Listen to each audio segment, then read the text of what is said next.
devil in a red dress. Call 911, I'm a killer. You know I hate to confess. Bang, bang, got my hand on the trigger.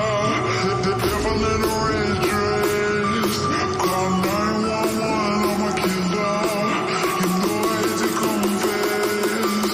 Bang, bang, got my hand, bang, got my hand.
Yo, what's up, Larry? Can you hear me? Yes, I can hear you. Can you hear me? Oh yeah, I can hear you perfectly. How you doing, my man? I'm good. Merry Christmas if you celebrate it or whatever, if you believe it. And I believe in Santa Claus. I believe in Santa Claus 100%. I was thinking more the other one, the other Santa Claus, the Catholic one, the Jesus. Oh, okay. That's fine. Yeah. No, Merry Christmas to you too. Yeah, I do celebrate it. What I wanted to say, it's been just before I asked. I hope you're good. Yeah. I've been a bit outside of the rumors of what's going on about AC Milan in the last 1 week or something like that. Okay. I didn't watch the last game because I honestly don't give a shit anymore about kind of a disownership. So I don't care if I have better things to do. I just live my life. I still watch most of the games, and of course, I really want to talk what's going on with these Arabs that wants to buy Milan. Is it real talks or is just yeah, that is one of the big topics right now, is that there is a strong rumor of the PIF in conjunction with Leonardo and Maldini trying to see if they can buy the club off of Cardinale. We'll look into the details of it. I'll find an article that gives us details, because obviously I don't have all the details. But yeah, it's been one of the big rumors. One of the big rumors. So, Lart, let me guess. In this week or so that you haven't been following Milan, has your love for Cardinale gained? Has it become better or no? Or it's gone? No, I never. I mean, I don't like at all. Basically, who's running our club? None of the people. People are hoping Pioli to get fired. I don't even care about Pioli. It's like, honestly, man, the issue is at the top. Is not Pioli. Who people that thinks we firing Pioli, we putting another person, everything will change, are mad people. Are just crazy people. I think Because it would just be a band-aid. Not even, in my opinion, not even that. Can be even that we can bleed even more. You never know. It's just such a flipping a coin, basically. That's true. It's a bet. You're right. So the same people that think firing Pioli and that would be a good solution are the same people that were hyped and crazy excited about the transfer market last summer. So, and in few months, as soon as Pioli get fired, in few months they will be like, "Oh my God, what we doing here? Why we fired Pioli? What's going on here? Moncada should get fired. Furlani should get fired." So that's good. Yeah. Eventually, they're going to get to those guys. Oh yeah, they will get it to those guys, or maybe the guy they will put on as a coach. They will be like, "Oh, interesting choice. He will do bad, or he will do okay, or nothing crazy," and people will start complaining about the players and who is running the club. Yeah, At that point, it they'll will be too late. Eventually, they'll even get to Ibra. Oh yeah.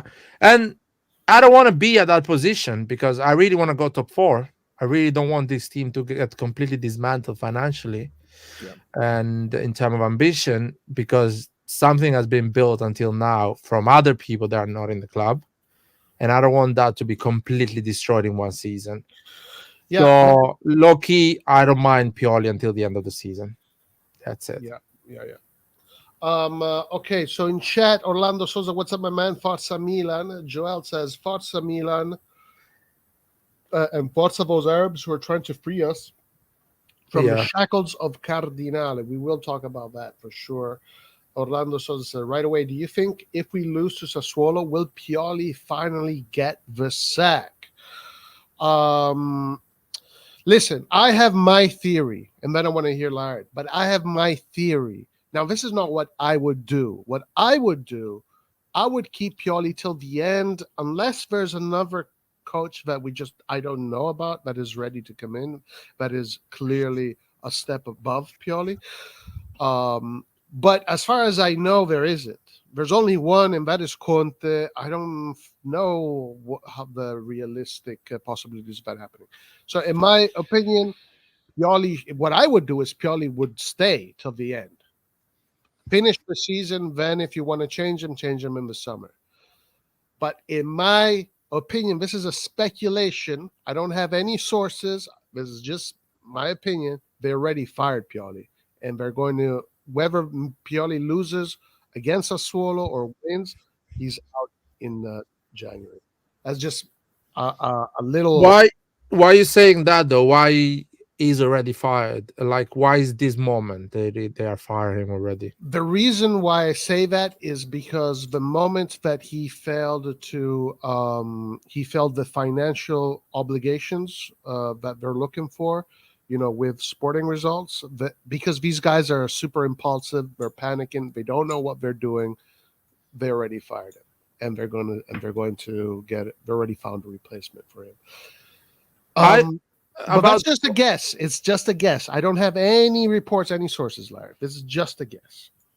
I don't think Conte will happen, because if Conte is a serious, chance that can happen, Pioli will be already fired and Conte will be already in that bench. So if Conte is not working at the moment, so it's not like they're trying to convince him to leave something.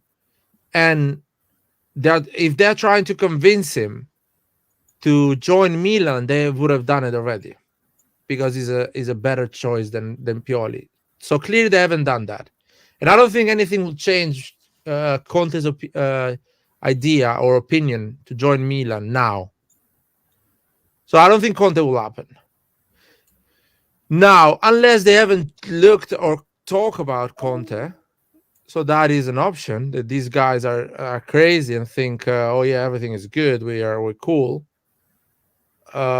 Maybe, but I don't think it will happen. I don't think, and there is a chance that Pioli wins the game against the Swallow, and people are here saying, "Oh, look at how good our midfield is, and look how great is our wing, and look how great is Moncada with these players they bought." Because that's what happened. We won a game. The guy, how's he called? Reinders scored a goal. We had a great performances, and everything was, amazing. And we draw the other one, and Pioli's a piece of shit. We're gonna win the other one, and we were gonna say, "Oh, look how amazing our signings are," and draw another one and tell, "Oh, Pioli, look at what a piece of shit is." So I don't know, man. It's just I don't think whatever happened is gonna make a difference. The damage has been done already this summer. Yeah, I want to clarify. I'm not saying that Conte is the replacement. I'm saying that if Conte is the replacement, then I guess I'm kind of okay with it, even though I don't think it's the right thing to do. I'm saying that these guys are so incompetent that the replacement might be Jesse Marsh. Oh, They might do something crazy like that. That's what I'm saying. that's crazy, man. They cannot do that. Come on. Hopefully they don't do that. Yeah, and as I'm saying, this is just it's a speculation. It's a wild guess. It's just a sensation I have, but it's got nothing to do with any reports I've read, any links. Is just an idea, nothing else, and nothing else. Like just before we move on, what about Conte? What if they actually do get Conte to come in January? Let's say, do you think Conte can help the situation or not? I think Conte will still finish top 4. I don't think he will win the league or win any trophy with this team, because as much as Conte is good, this team is not good enough to win a trophy. The way things are right now, having different competition to play. So if we didn't have any other competition, just Serie A, maybe Conte or Pioli would have done a miracle and challenged for the title. But now we have games on Thursdays, Coppa Italia, Serie A. That's a mess. For the team we have, no chance. Conte will come, finish top 4, and, fine, play better football or have a better team to display. And that's it. That's what we're going to see at the end of the season if Conte joins. One thing is, if they bring Conte and this team is not good enough, they don't have excuses anymore, because now the excuse that is covering them is the fact that Pioli is not good enough. That's why the team is not performing. But as soon as they bring Conte and the team does not perform, well, clearly the problem is not Conte, is them and their decisions of players they bought. Of course. And listen, the fact that they're even talking about firing Pioli is already a failure. It is already a failure.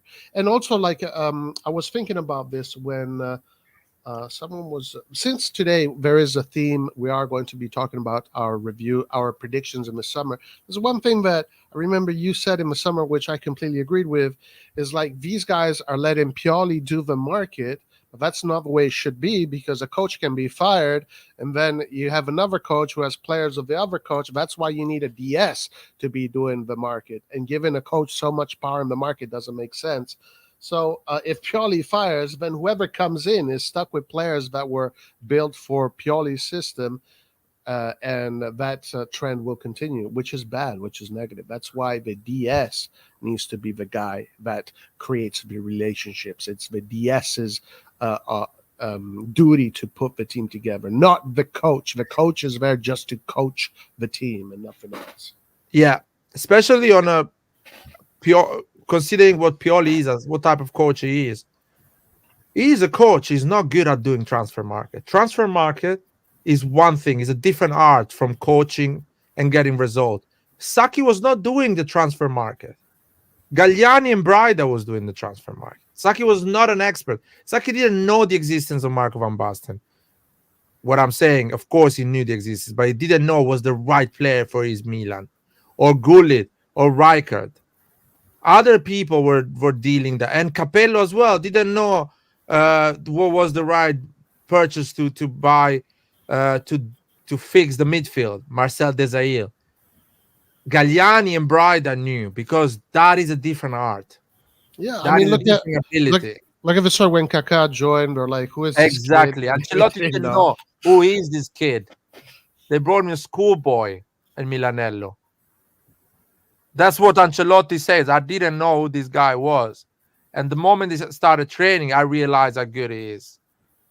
So that's the reality of things.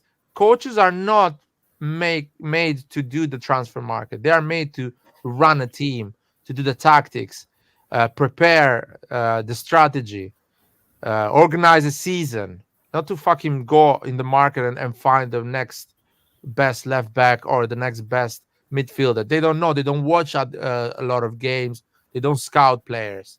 They are there in the sideline, too emotional and too connected to the team to understand which player needs to join the club. And this methodology was something that they wanted to bring even a few years ago with what's his name, Ragnick. Yeah. Ragnick. That's why I was completely against something like that. Yeah, it is definitely a negative thing, because you can fire a coach in 2 months, and then all of a sudden, it's like everything you did in the summer just crumbles. Okay, let's go to chat. Right away, do you think? Read that one. They're saying that early 2024 will be the takeover if they buy from Cardinale. Yes, we will be talking about that in a minute. I don't believe that, man. That's too good to be true. There was a guy on Twitter who was saying that we couldn't move on with Maldini, and now he's simping for him to come back. Yeah. Oh, really? I'm sure there's many. Dude. Paul says, let's rest, bro. Paul is super pro Furlani, guys. He loves the Furlani. He's all about the Furlani. It's holiday season. Enjoy your vacanze. I was actually enjoying it until you joined the chat, Paul. I was actually having a great time. Christian, Forza Soccer. Graham Potter is another coach that has been linked. Okay, so listen, as far as coaches that actually have been linked to Milan on the newspapers, Conte is actually a coach that was linked to Milan a long time ago, saying there was a report, again, we don't know if this is true or not, this is just what came out, that were saying that ideally Cardinale wanted Conte to be the coach. Now Thiago Motta is being linked to Milan. There was a period that Graham Potter was being linked to Milan. Thiago Motta would be coming in the summer, not right away, obviously. Palladino was also being linked to Milan. So these are the coaches that are currently being linked. Roy, yes. Thiago Motta coming in the summer with Selemakers, man. Playing Selemakers instead of the other guys. Oh, yeah, that'd be crazy. And I would welcome that, man. Imagine Thiago Motta comes back and says, yeah, bring us back. Man, I don't want to listen to Floki again, man, complaining about Selemakers. I'm in peace now. That'd be incredible. So we're getting Ballo, Gabbia, and Origi back to Milan in the winter. Yeah, basically. So, hey, guys, so Nottingham Forest wants to give Origi back to Milan. Okay, that wow, the man is completely finished. Yeah. I don't know what happened to him. He completely, I don't know, just a regression. Yeah, there was a report saying that they want to give Origi back to Milan. Gabbia, because of our defensive emergency, they want to bring him back for that reason there, yeah. They let Pioli do the market, and now they listen to players on whether or not they should sack Pioli. That is so true. That did happen, actually. These guys, yeah. I just want to say another. What happened to the logic? Oh, this is a new team. We need to wait for people to gel. It's gonna take time for these players to. everyone was Pioli out, but at the end of the day, Pioli is fourth, actually third, with a completely new team. So no one is actually patient to actually wait for Pioli to gel the team and make it work. Now everyone wants his head. Funny enough, everyone was saying, "Oh, it's gonna take a bit of time. The team is good. It just needs to gel." But now no one is actually waiting for this team to grow together, which is funny to me because if you think this team is good, you should be like, okay, it's underperforming. But at the beginning, you're like, oh, but it's gonna take time. Everyone is like confused. They don't really know what's going on, Well, and it's a bit weird. I think a lot of it has to do with the fact that, obviously the summer, a lot of the fans that were very excited about the summer signings, Yeah, that kind of like, most of them were angry that Maldini got fired. Most of them were. Some of them weren't, and they've always been anti Maldini, etc. But then as soon as the players started coming, they all got excited again. And we're like, yeah, this team is great. Look, we got Chukwueze, we got this guy, we got that guy. These guys are super good. And then we win the first 3 games of the Serie A. But, there was this idea that everything was perfect right away. There was no need to gel. The players are so good that there's no need to gel. This is like the best team in Italy.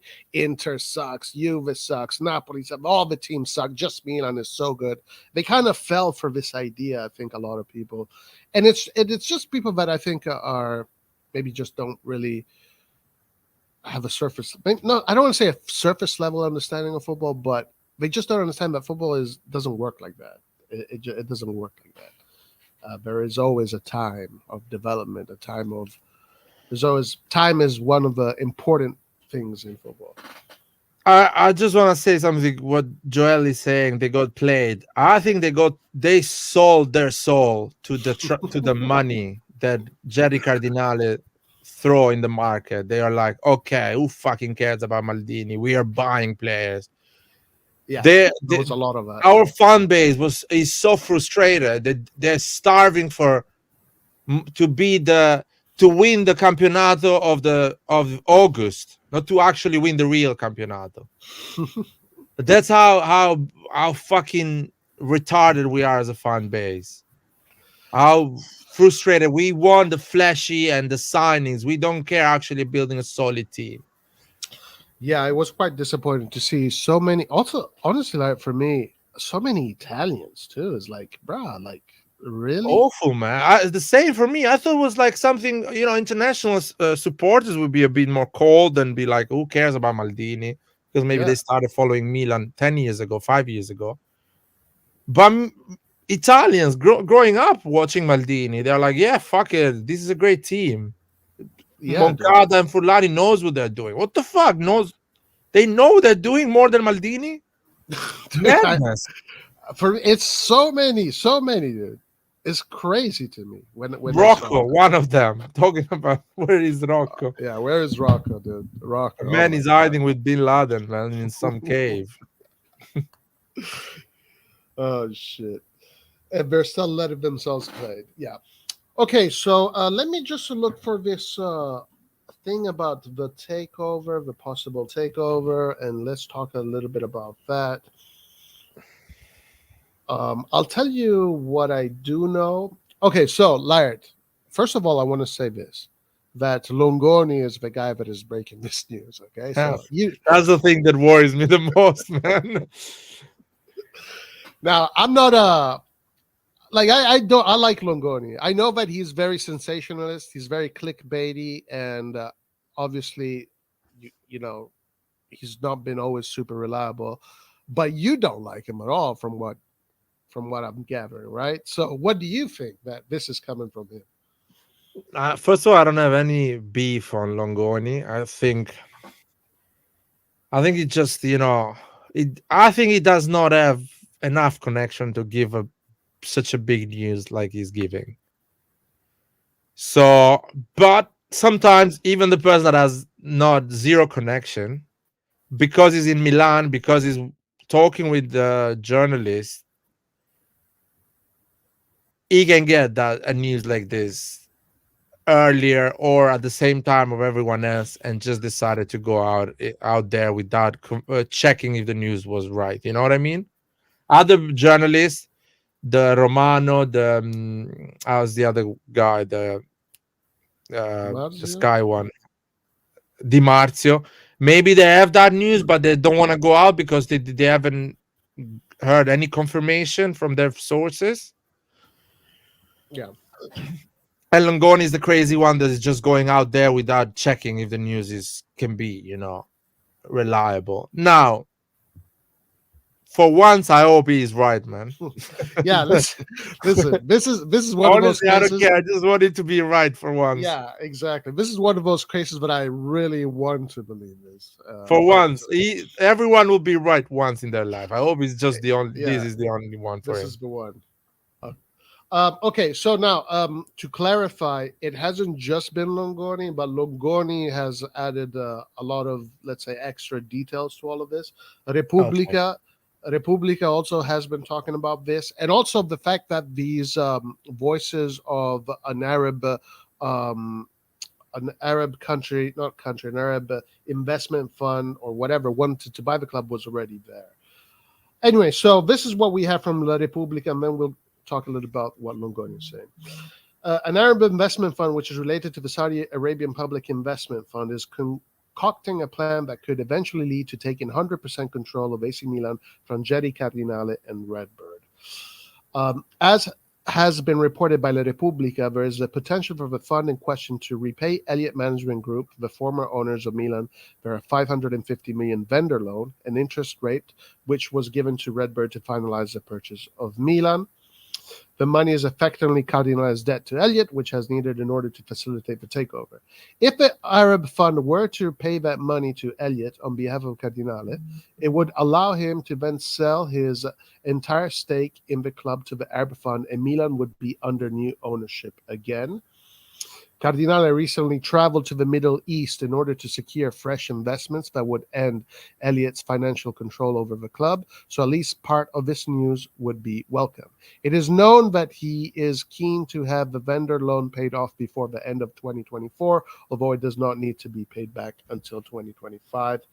Okay, so this is what the Repubblica was saying, more or less. I think there's more to this. I thought it was kind of strange that they were going to the Middle East. It kind of told me something. I think that maybe there is something there.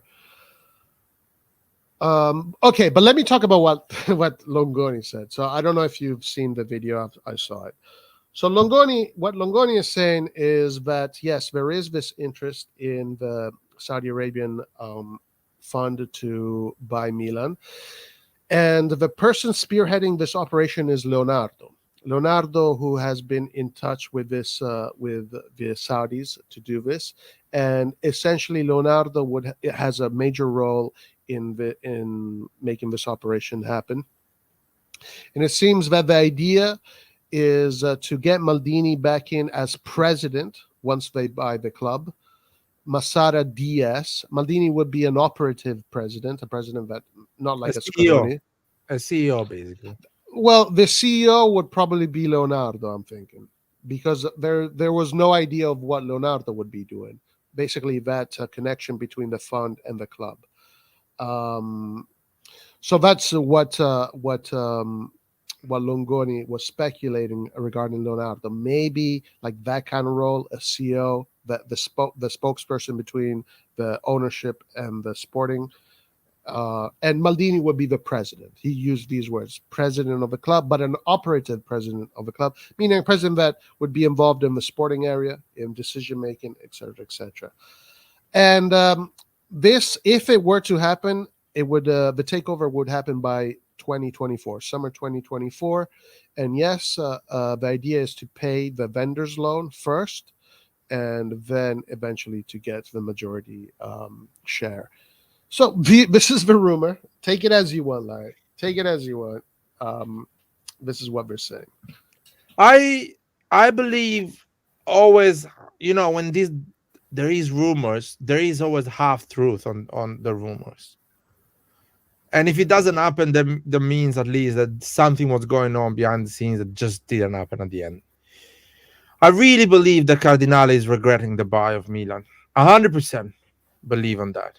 I really believe that when he got Milan and he borrowed almost 600 million to Elliott, he thought like, oh, it's gonna be easy. I'm gonna talk to the institution, build a stadium. He really thought that Italy is like fucking New Jersey or Florida. You just show up with the money and they let you build something. And now he's understanding that it's not like that. That probably the stadium is not gonna be so quick.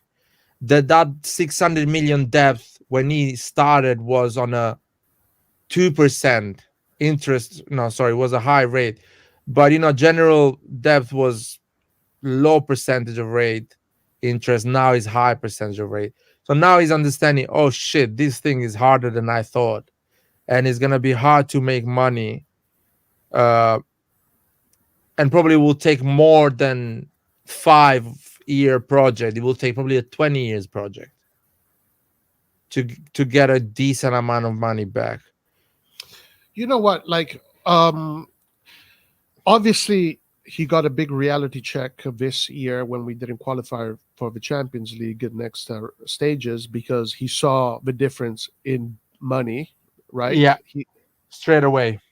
Right? Last year, our Champions League prize money and stadium money and all of that stuff, TV rights, etc., were north of 100 million. So he's not getting that this year. That's a huge sum amount of money that he's not getting this year. He's not even going to get half of that this year with the Europa League. So maybe, Laird, you are right about this because, and also, yeah, it is true that the stadium in Milano especially seems to be impossible to build. I don't understand why Sassuolo can do it, Udinese can do it, Atalanta can do it. Why the fuck can these teams do it? I don't understand why Milan is so difficult to do it. Juventus, obviously. But, I mean, maybe, Larry, you're right. Maybe, yeah, they're looking at this and we're saying, okay, you know what, Larry? Maybe this is what, again, speculation. Maybe he was thinking he didn't know Milan was this big club and that Milan is supposed to always win. Maybe he thought that Milan is a mid-table club and you can do what Udinese does and just make money without caring about results. I don't know. And another thing probably is now talking with other presidents or other clubs that are offering for his big players, for Leão, Maignan. They're coming to his office and saying, okay, I'm seriously interested in buying Maignan. I'm seriously interested in buying Tomori. I'm seriously interested on buying Leão. And he's now thinking, oh shit, I need to sell these players. How I'm gonna deal with the public opinion when I sell these players? What I'm going to do? I had to do magic things to actually deal with the selling of Tonali and the firing of Maldini. How the fuck I'm gonna deal with this pressure? Considering that maybe I'm not gonna be in Champions League. There is that risk as well. Where I'm finding a good coach to run this thing. He's understanding. Clearly, he was an idiot because if he's a clever person, a sport person, he's not firing Maldini. Yeah. But clearly underestimate the situation. He thought it's going to be easy. I'm going to, get the scouting, buy the players, achieve the sporting results. We're going to manage to get that 100 million from the Champions League like we got it the year before. It's going to be easy. If this guy Maldini did it and Massara, that's going to be even easier with my money ball system. Yeah. This guy did it with 45 million budget. That's going to be super easy with 130 million budget. Yeah, exactly. And now he's realizing that it's not that easy.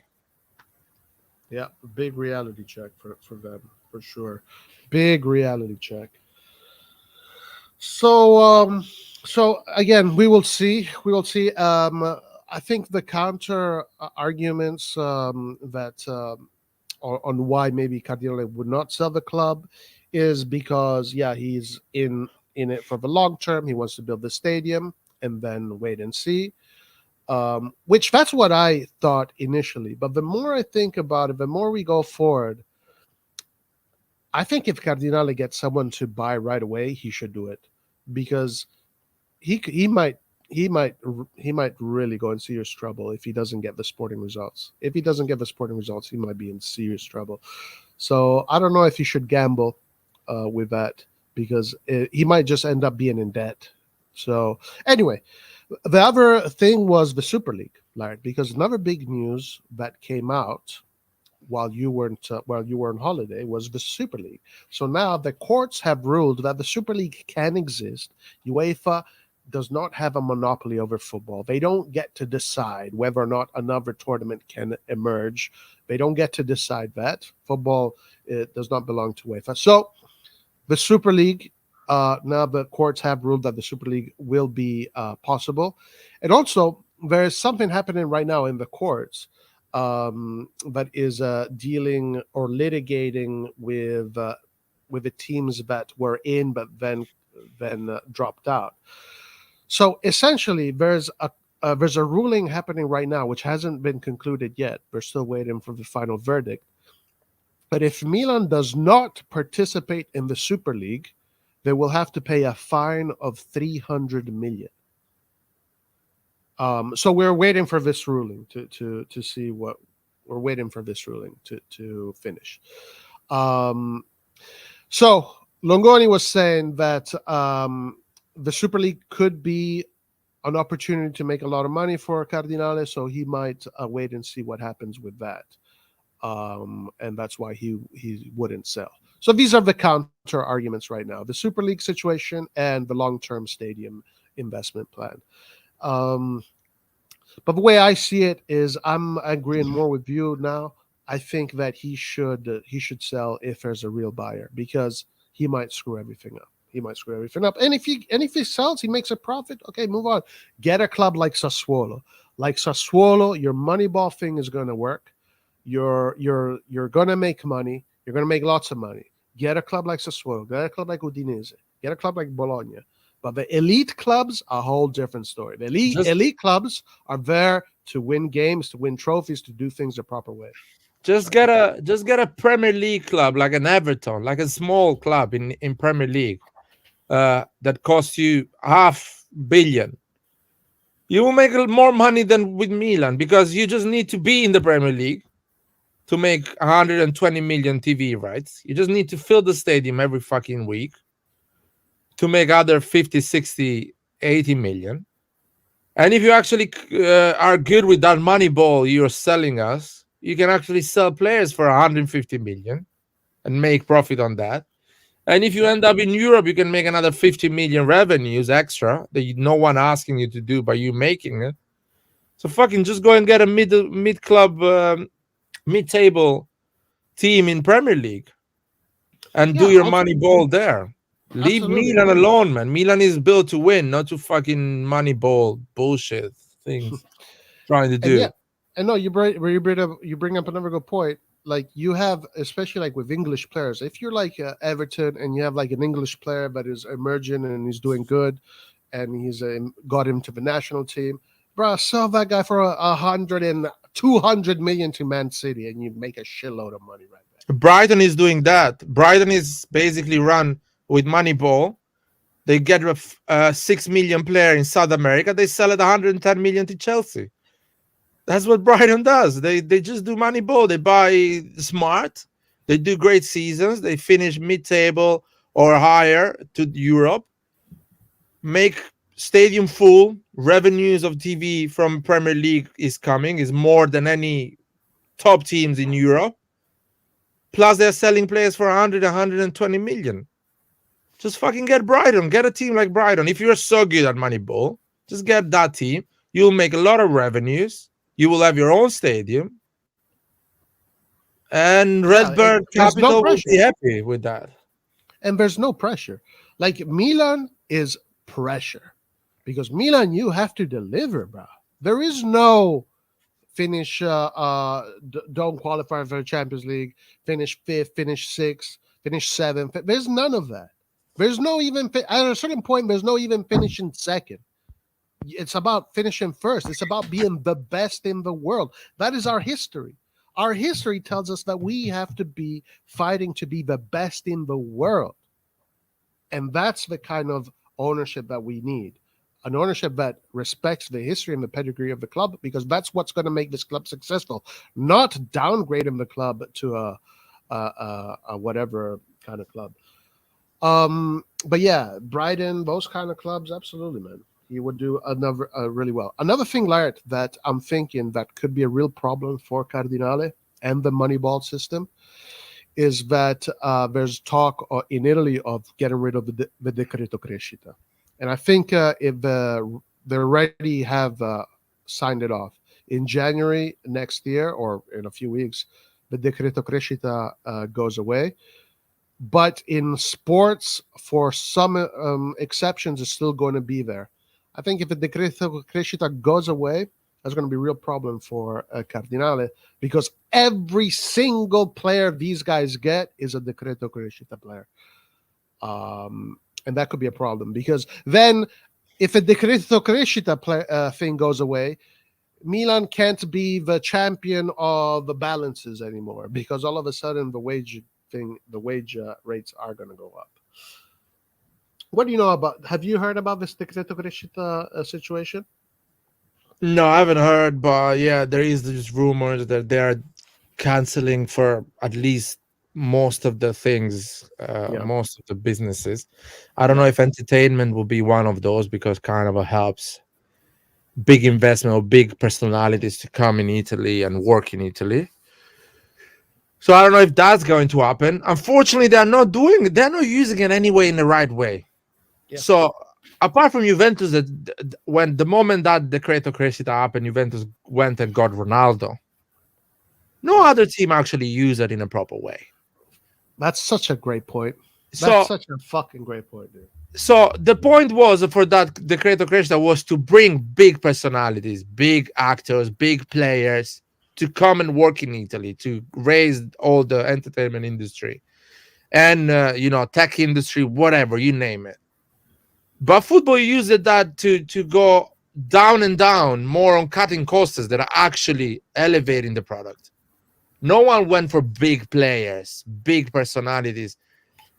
Everyone went for the cheap young player that will be paid half of the price of a young Italian player. Everyone went and damaged the inside industry. If you will use the Decreto Crescita to get Lewandowski, to get Gundogan, to get all those free agents, high-level players, it will make sense. You're bringing the biggest players. If you use that to bring Neymar, fair enough. You're bringing a massive personality. Juventus did it with Ronaldo. Fair enough. Good for them. Unlucky pandemic happened and all the numbers went down.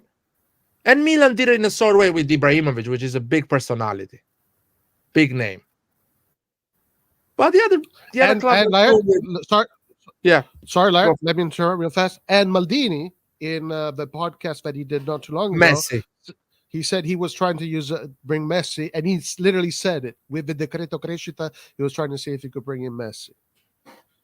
Yeah, he literally said those words. And that makes sense, because I think Messi, when he moved to Paris Saint-Germain, he was earning 30 million net. So around 65 million gross. Something like that in France. So probably Maldini would have gone and said, I'll give you 40 million net, because the Decreto Crescita allows me. I'm not going to pay more than that. So that is a good way to use it. But no one did that. We never used that in that way. No team did that apart from Juventus. So why we're even keeping it? Fuck it. It's been abused. It's been abused, and it's destroying the inside product, like you were saying. Yeah. Paul says, Decreto Crescita uno di noi.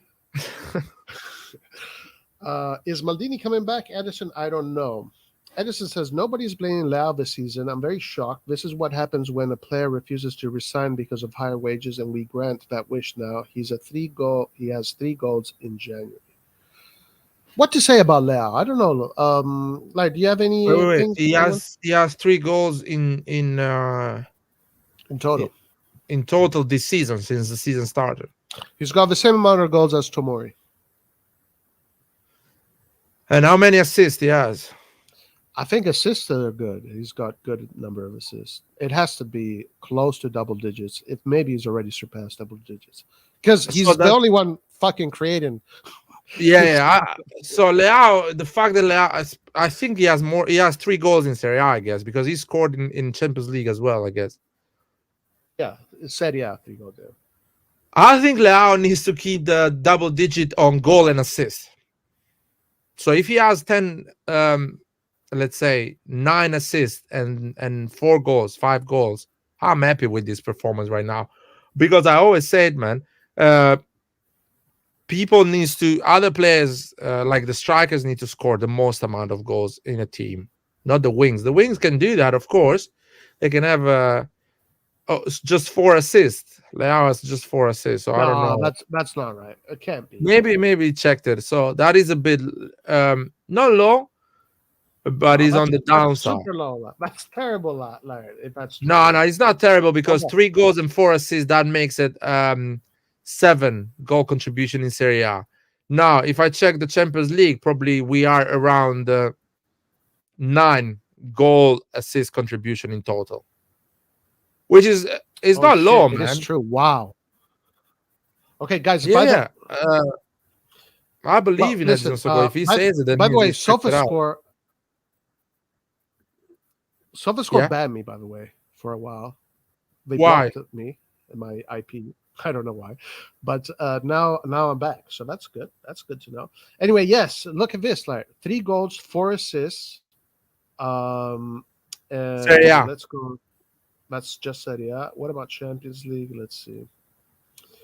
1 goal and no assists. So he has 8 goal contribution, not even half of the season.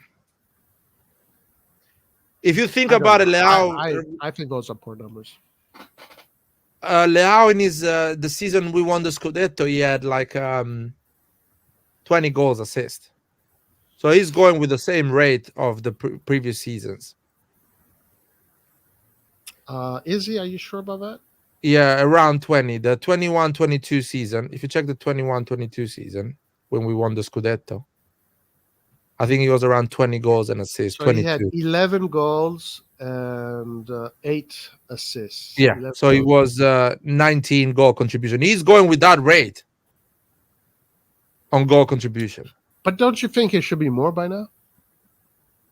No, because the team is not better. Well, Leão is performing at the same rate of the season years before. Last season, he had 15 goals and 8 assists. Which is basically 3 or 4 contributions better than the season before. He was scoring more last season, huh? Yeah, of course. So in terms of goal contribution, he's going at the same rate. It's still not half of the season. Half of the season will be at the end of January. So he can literally score a bunch of goals and assist few, and he will be at the same rate. Or even better. Yeah, I want to see more from him, but to me, when I look at the games, it seems like he's the only one that is consistently dangerous. Yeah. The thing is, no one was checking Leao's numbers in the past because they were too busy to check Selemakers, Messias, and Diaz numbers. So no one was actually checking. But Leão has been at this rate. Milan in the last 4 years has been running almost at this rate every fucking season. The first part of the season, especially this part from October to December is one of the most difficult part of the season. When I say that this is a team that has been performing not better than years before, people don't believe me. No, that's a fact. That's a fact. Worst. I think this is one of the worst season. Now, if you consider this part. Listen, we have at this point of the season last year we had more points. Yes. But at this year before as well. Yeah. And the year before when we finished second, we were running better than this season. Yeah. But last year, this is where we're starting to get those 4-0 against Lazio, 5-2 against Sassuolo. So even with those games, we had more points than this year. But yes. Because of those, particularly those 2 games where we conceded 9 goals in 2 games, we had conceded more goals last season at this point. But prior to that, prior to those two games, we had conceded less goals last season than what we have conceded now. The year we won the Scudetto, we lost against Fiorentina 4-3 during October-November period. We lost against, I think, another team as well. So that was a difficult moment as well. And we went and won the league. And Leão was doing these numbers. I can go and check with everyone and see how many goals and assists Leão had in a year before, around November, December. You can check. Probably were more or less the same. We're talking about 2 goals, maybe difference. Yeah, no, it is more or less over there. Maybe right now, just number-wise, a little bit low, but more or less. I'm going to say something everyone used to say a year before or a few years before. Leão needs a better team. And Paul is saying Leão needs a striker. But before, the narrative was, oh, Selemakers is shit, this guy is shit, this guy is shit, Leão needs a better team. Now, because they don't want to admit that the people around Leão are not as good as we think, they are saying, oh, Leão is underperforming. No, man, Leão needs a better team. End of the story. We haven't provided him a better team. Yeah, quite crazy stuff. Paul says Leão needs a striker. Joel says last season he had 20 goals as a goal contribution. Come on now, this isn't a team problem. This is our main star attack and doing nothing. Edison not happy with Leão. Those numbers should be more. Listen, I think it should be more.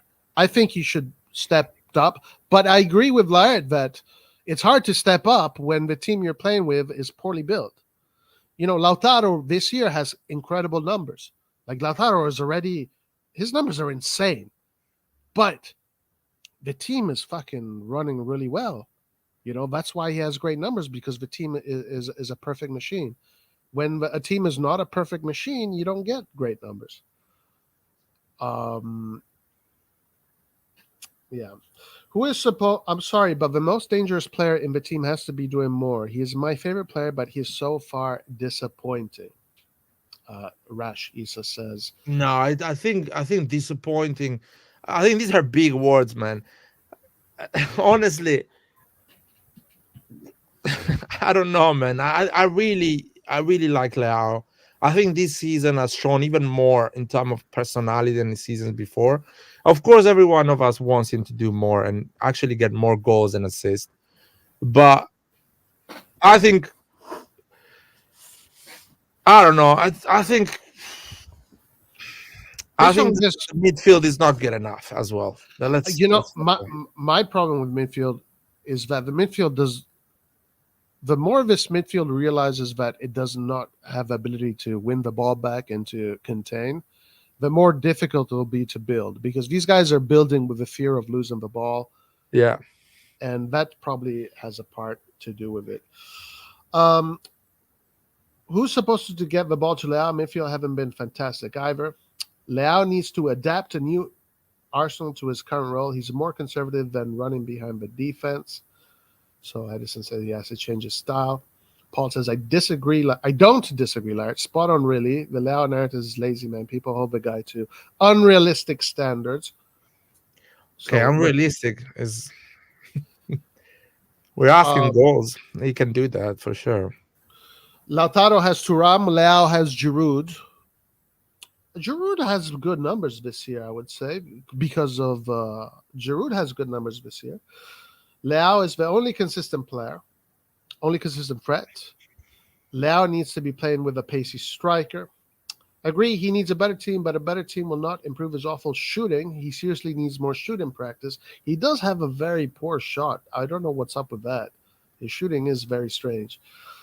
Are we getting a striker? Okay, so the reports I read today about a striker that came out today is that because Jović is starting to score goals, those reports are it's not a priority anymore. Obviously, the priority due to necessity is going to be defense and midfield at this point, because Musa is out a month, Pobega is out 2 months. The defenders are all out for months and months and months. So I think that's what they're going to look at. So, it's no striker. It doesn't look like we're getting the striker. Yeah, I mean, I knew we're not gonna get a striker.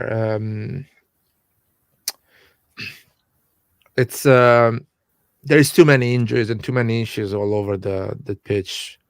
Yeah, it And doesn't there make is not a real good striker. There no real options for us in January. So, and well. these idiots didn't address the issue in June, July. So they're not gonna address it in January. So The rumors were Jonathan David first, and then Gurasi. Um, but now Jović is scoring goals, so and they got to get defenders. They got to get defenders. We shouldn't talk about Leão until the real problems with the team are addressed. Okay. Furlani out, Hisham says. Leão is playing with a 38-year-old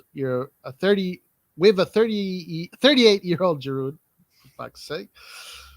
Leão's crossing is poor. I mean, people see the work Leão has to do with the striker and the attacking offensive players, but those numbers Leão got the year before and the year earlier were thanks to the fact that Tonali was on that side that was covering a lot of the pitch, so it was allowing him to be fresh and ready to go on a counter attack. Correct, bravo. That's an in-depth football analysis right there. And I was actually thinking that's what I was kind of saying also earlier.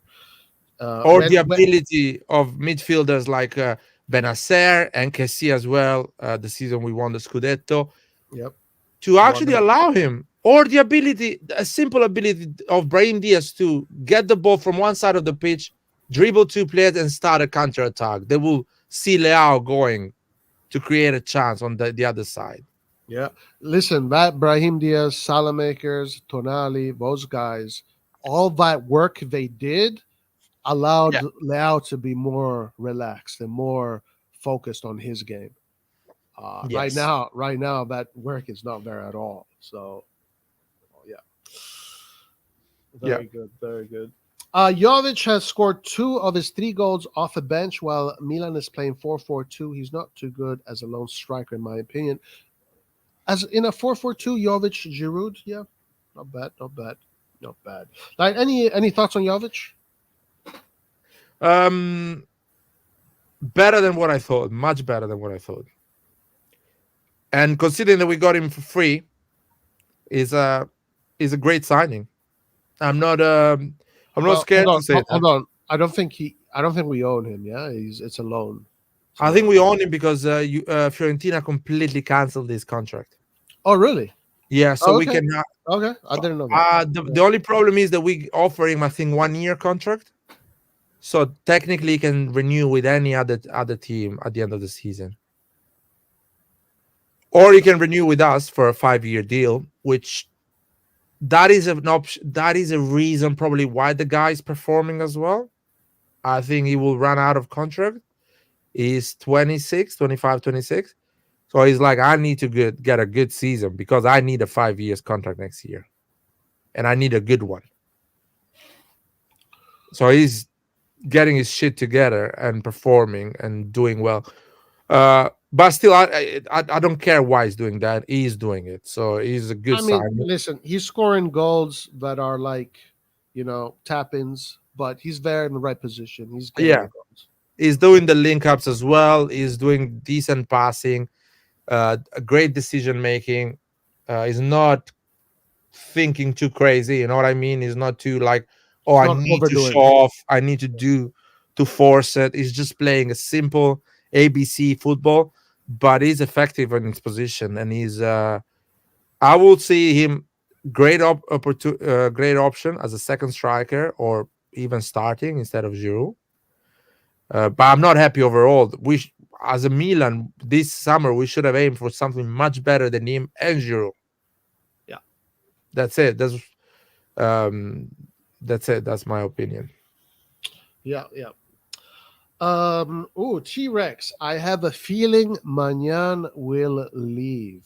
This has also been like one of the reports that came up that has been coming out during this period. Oh yeah. There are here. Let's get straight to it. Journalist believes it will not be easy for Milan to keep Mike Maignan. Milan are keen to offer him a new deal that reflects his value on and off the pitch, and the goalkeeper wants to stay. Therefore, a new contract would make all parties happy.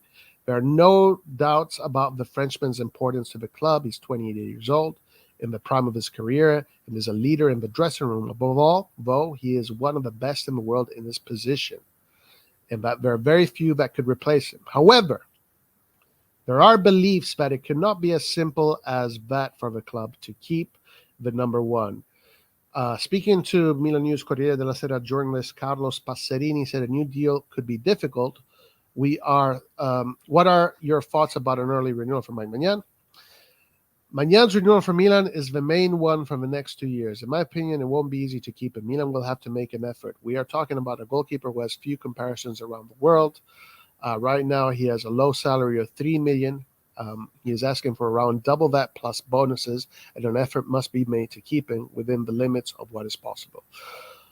Beyond the limits of what is possible would not make much sense. The most important thing is to keep Maignan, but there's no such possibility. A loss to zero, losing to blah, blah, whatever. So we know that Mike Maignan is going to be very difficult, especially if the Decreto Crescita thing goes out, then these guys are going to completely lose him for real. But my question is this. Why the hell does Mike Maignan want to play for Milan? Like he could have he could literally go at Real Madrid right now because I don't know what their situation is, but Mike Maignan could step in any of the biggest clubs in the world and take out whoever's playing there in that club. And even if that goalkeeper is a superstar, most superstar goalkeepers would be second to Maignan. So obviously, yeah, go ahead. Mike Maignan has the age to surpass every other superstar goalkeeper. I think Courtois is 33. Neuer is 40 years old. Edison is basically 32. The guy is the next big thing.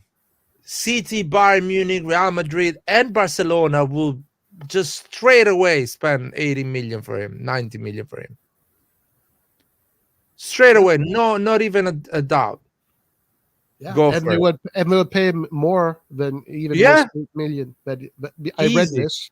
He's asking for 8 million. They would pay him more. Or even the same. They will be like, yeah, I'm Real Madrid. Here's your 8 million plus bonuses. Come and play for Real Madrid. I'm Man City. We win everything every year. This is 8 million plus bonuses. But like, my question to you, I'm Mike Maignan. I'm one of the best right now, maybe arguably number 2 in the world. Maybe number 2, number 1, top 3 for sure. Why am I in a club that is fighting for the Europa League? Well, that's the thing. I think, like a lot of interviews, Maldini says the summer mercato starts in January. So all the talks for the next season starts in January. So Mike Maignan is having talks now with all the big clubs. And he's telling Milan, I have offers from all the big clubs, and they will come with a big offer for me in the summer. So I don't think he's even saying I'm gonna stay at Milan. He's saying just I want at least as much as these other clubs are giving me, plus I want guarantees that you guys are gonna challenge for titles. So the fact that probably they cannot give him the money he's asking, plus probably they are telling him we cannot challenge for the titles because we need to buy a lot of other players or do a lot of other operations. Probably will be useful for us to sell you. I think that is the conversation that is happening now. So Mike Maignan is going. I don't see him stay. I don't see him stay. I think it'll be extremely difficult for him. Unless the rumors that the Arabs are buying Milan are real and somebody's calling him or calling his agent and telling, don't wait a second, we will come strong and we will renew you.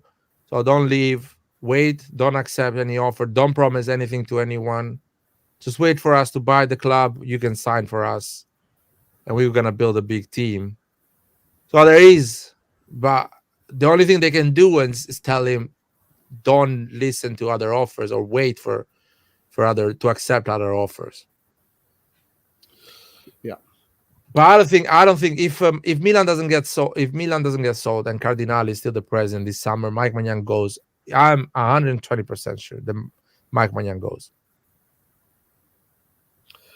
Maignan leaving, I wouldn't have a problem. Too fragile. One touch, he gets injured. So Edison doesn't care if we sell Maignan. Do you think the Saudis will pay the loan for Jerry and take over the club 100%, or do you think they're partial? I want to reply to Edison. Okay, go ahead. If we think we can make that logic with every players we have in the pitch. Are you talking about this? No, not the first one. Mike Maignan leaving, I would have a problem. I wouldn't have a problem. Too fragile and blah blah blah. You know the previous comment. This one. Yeah. Okay. You can make that logic with every players we have, but you don't build a big team making that logic for every player. You build a big team, keeping your biggest players and adding more. We've repeated that so many times. The Real Madrid, they were losing every time against Barcelona.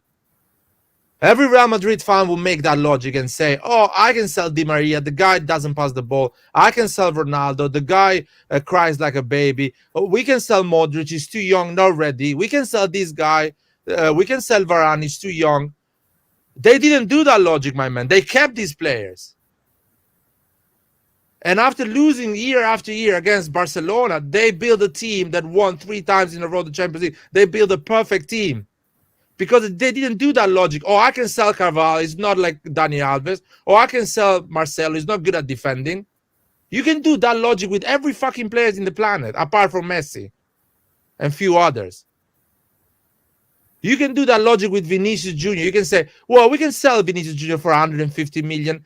We can get Mbappe. Or I don't like him. He scores just 18 goals a year, not 55. But that's not the logic to build a big team, a winning team. The logic is you fucking add the players on top of Mike Maignan, Leão, Tomori, Tonali, Theo, at this moment of our trajectory as a club. You need to add players, not to make that thinking. Yeah, listen, if I'm trying to build a team that wants to win the Champions League, that wants to be the top, bro, I'm not even thinking about selling Maignan, my man. Like, Maignan is the first name I put down on the list that needs to stay. You keep the champions. You're supposed to keep the champions, yeah. Now, if it's Jerry Cardinale running the club and we have to sell someone, we have to, of course, probably the person I will think, considering the money we can get and how relatively easy is to replace, is the goalkeeper. That's what I will think. But that's not fair, man. Fucking hell, I'm a supporter. I deserve to keep our best players and add more players on this. Yeah, so and the other one is going to be Theo. We're going to be hearing him soon because his contract is about to not expiring, but it's coming to midway. 2 years left. When it's 2 years left, that's when we start to hear the rumors. And that's the situation with Maignan.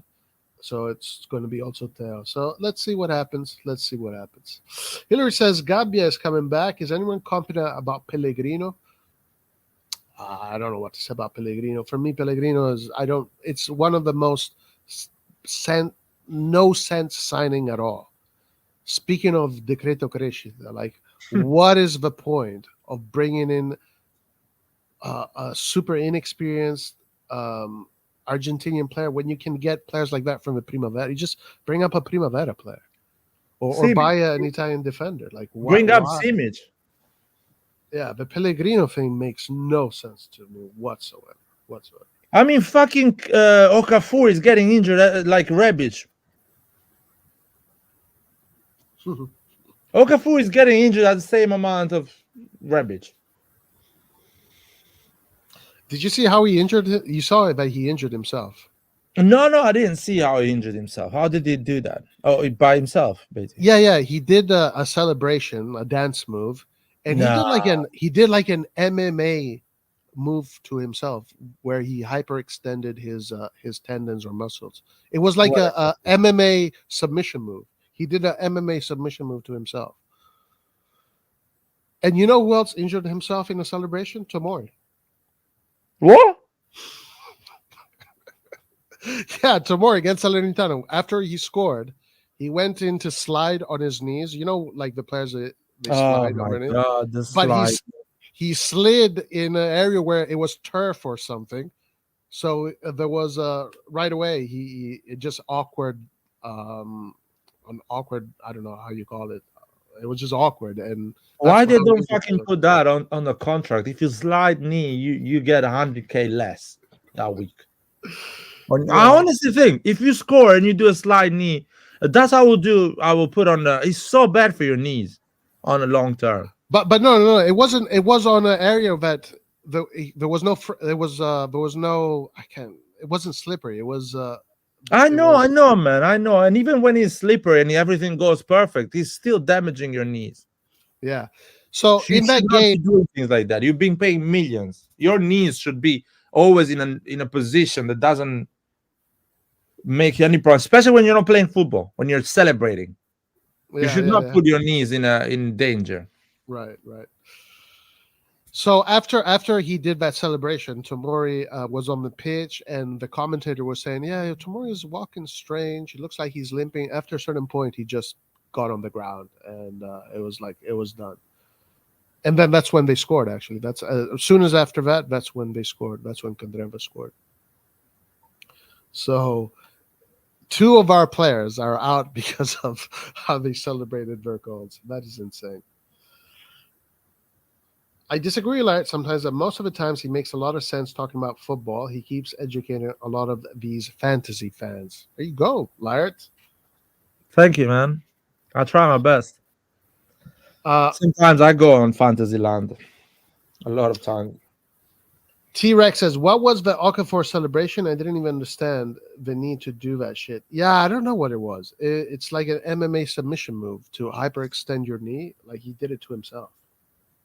Oh, Jesus Christ. Oh, is that one you basically you walk going down on your knees almost? I don't know, dude. I don't know. I understand what you mean. Okay, but that's so stupid, man. This guy cannot play 3 games in a row and he does things like this during the celebration. In all his career, he hasn't played 3 games in a row in his life because he gets always injured. I watched his record even with the Salisbury. The man has been injured consistently. What the fuck are you doing, man? You should be like you should behave like an old man and do nothing wrong outside of when you're playing football. The youth, man. The youth. Fucking youth, man. Let me see if I can find those videos, actually, so we can see them. I'm going to try and find them. Give me a second here. I know what's happening here, Roy, this season. Somebody send a Macumba to this club so Jerry Cardinale can fail me big time. I don't know, but it seems like we are cursed. Okay. It's Clint, man. Clint has done some black magic over there. Or let me see if I Balotelli, man. Balotelli, yeah, he's pissed. He's pissed He's got off. some black magic over there. He's not happy. Okay, I'll try and find it when I find it. Roy, have you told Art you put Inter headset? Oh yeah. On what? No. I bought a new pair of headsets. They're black. Oh, the color. Yeah, he told me. It's the logo of Inter as well. No, the snake. No, but it has a snake on it, though. Well, they don't own they don't have the copyright of the snake, so it's fine. Right. Why was Okafor doing that 2012 stand? I don't know why, man. But it is just a strange coincidence that 2 of our players getting injured during the celebration. It's like you barely see it. It seems like you only see this with Milan. Ibrahimovic did it against Fiorentina a long time ago. The only ever Milan YouTuber who didn't fall for Cardinale BS was a guy who appears on La Voz RossonARI who was arguing with other people on there every day. Got you. Oh yeah, is this like a Spanish YouTube channel, or am I wrong? Yeah, Los Ratoneros is a Spanish YouTube. Are there Milan. like four guys? Usually there are four guys that talk about Milan. Yep, that's correct. Yeah, yeah, they're cool. I should listen more to them to practice my Spanish. Edison says, I saw a fake rumor that Sempre Milan said Maldini wanted Palladino Enrico as coach. We all know Maldini wanted Pirlo. I don't know, man. We don't know what Maldini wanted, but for sure Maldini had a short list in case Pioli fails or Pioli dies or something happened to his life. You should never plan B, you know. So probably in that short list, it was these people, these names. Yeah, but listen, Edison. I mean, the people using this Pirlo thing are the people that were anti Maldini, that were like they're the ones that are justifying the the firing of Maldini. I hear it mostly from them because Maldini, I don't know, maybe he wants a Pirlo, but none of this is confirmed. It's all I rumors. honestly, Roy, I honestly think Maldini in that list had Pirlo because if you think about it, let's say Pioli gets it completely wrong, you need to fire him just to shake the situation and end the season with someone that is a bit more motivated. And in your list, and in your list you will have like the ambitious, guy, Luis Enrique, maybe hard to convince, but you have it on your top of the list. The mid-tier Palladino, hard to convince Monza or everyone to take it, but you can try. And you have the easy solution, which is Pirlo that will say, yes, I'll come over, I'll coach Milan for 3 months until the season ends. And after that, we see what's going on. So I'm pretty sure Maldini had these options in case, things goes wrong. I'm not against that, but doesn't mean that was his first choice or he was convinced to build a project with Pirlo. Yeah, like those especially that period though, like the anti Maldini propaganda was really hard, really tough. Like the fact that they were saying that Maldini wanted all this power turned out to be fake, turned out to not to be true. That was a lie. That was a lie that was being propagated. So there were definitely people in the media that either were being paid to say these things, or they had some kind of personal vendetta against Maldini, and they just wanted to create a drama. I don't know. At Forza Milan, Nathan, how you doing, my man? Do you think Saudi will take over the club, or partially? Because I feel the only way to save this club is oil money. And do you think Saudis will be willing to bring back Maldini? Look, we spoke about this earlier. I'm going to say really shortly. The idea is to bring back Maldini as president. Leonardo also would be involved, and Massara. The idea is for them to first pay the vendor loan, and then that would open the doors to buy the club. But this is just what people are reporting. Yeah, like I wouldn't hold my breath, Abdi, if I were you. I want to hold my breath and make sure that, because I want this to be true. I really want it to be true, but I'm not holding my breath. That's all I'm saying. But I really want it to be true. I want to say last thing about this. The chances that Milan get bought by the Arabs is quite good.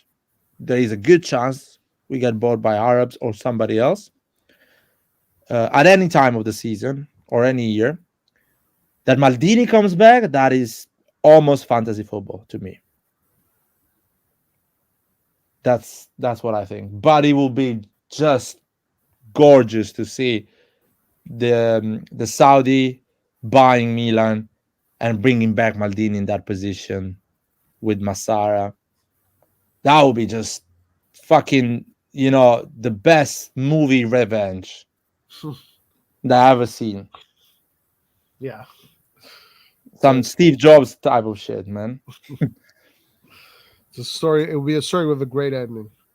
Yeah. Light, how's Dua Lipa? Christian Pesmino asks.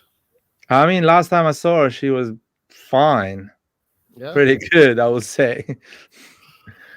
Paul Maldini wanted Levar. Say names, Roy. Don't be scared. Paul, not just you.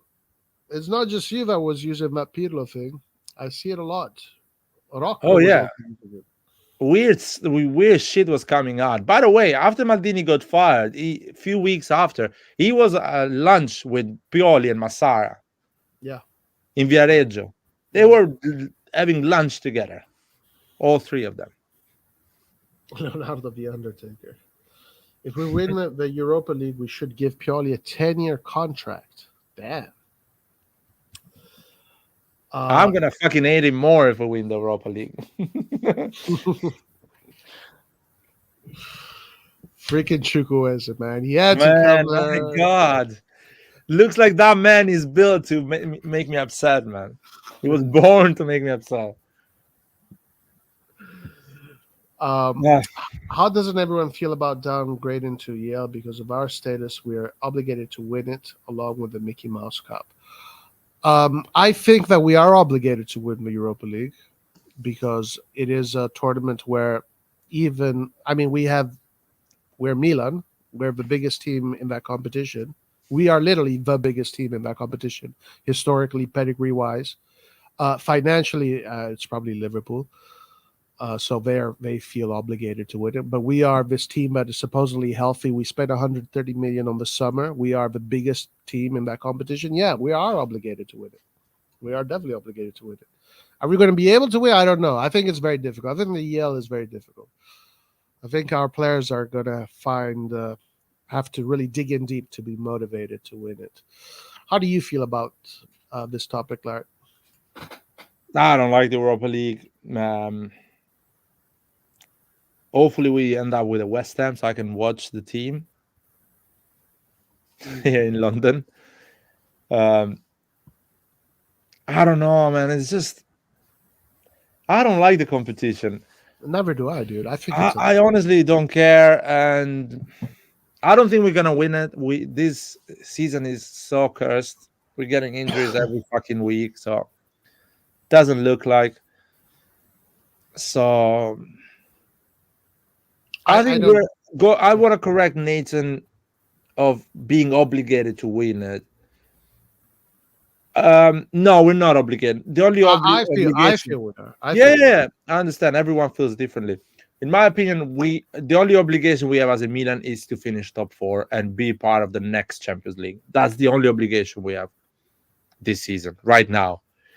So I'm not gonna use that card of we get out of the Europa League and be like, oh, Cardinale, you piece of shit, we didn't win the Europa League. I'm not gonna use that card. I don't give a shit about the Europa League. As soon as we get out, I'm gonna celebrate. Mickey Mouse Cup. Mickey Mouse Cup, I don't give a shit as well. If we get fucked by any team, I'm not going to use that card to say, oh, look at Cardinale, you piece of shit, with them with the Mickey Mouse Cup. So I don't give a shit. The only thing I want this season to finish top 4 and be part of the next Champions League. By the way, if going to the next Champions League means that we won the Europa League and we're going to the next Champions League, I will be happy for that. Thank God we won the Europa League that allowed us to go to the next Champions League. So I will be happy for that. Yeah. Gotcha. If the Italian teams do well in the Champions League, Lazio, Napoli, and Inter, maybe we can still finish 5th, not win the UL, and qualify too, but that's going to be very difficult. One thing that unfortunately has happened with our disqualification from the Champions League is that we're not going to be part of the World Cup. The first edition of the Club World Cup is going to be Inter or one between Napoli and Juve. So Milan is out of that. More money gone out. Cardinale losing his money. There's some weird sounds coming from your microphone. Is it better now? Yeah, it's good. It's good. Paul says, Chuku uno di noi. The only teams in the UL who are stronger than us is Leverkusen and Liverpool. How do you feel about Leonardo coming back? Because he's left Maldini before. Okay, so Leonardo, let me go first. I'm glad that Leonardo is coming back because Leonardo is a guy that has been involved in football. He's a very intelligent man. He opens the door for the Brazilian market, which is a very important market. He's a very ambitious man. And sometimes his integrity can be questioned. Obviously, going from Milan to Inter as a coach was a weird move. His decision making has been obviously questioned when he was a DS. But having Leonardo is better than having fucking Furlani or Scaroni any day of the week. So I'm not too I'm pleased to see Leonardo come back if he does. How do you feel about it? I honestly have zero feeling for Leonardo. I don't care the fact that he was Inter's coach. Honestly, I don't give a shit about that. I don't know why people are so obsessed about that thing. We fired him, so he's free to go whatever he wants. It's not like the moment he leaves us, so we don't fire him, we treat him really well, and he actually decides to leave. That is the thing that will make me upset when he joins Inter. But we fired him. Ancelotti kind of was an agreement to leave Milan, and he never went to a competitor or direct competitor. So I'm happy the way he's behaving. About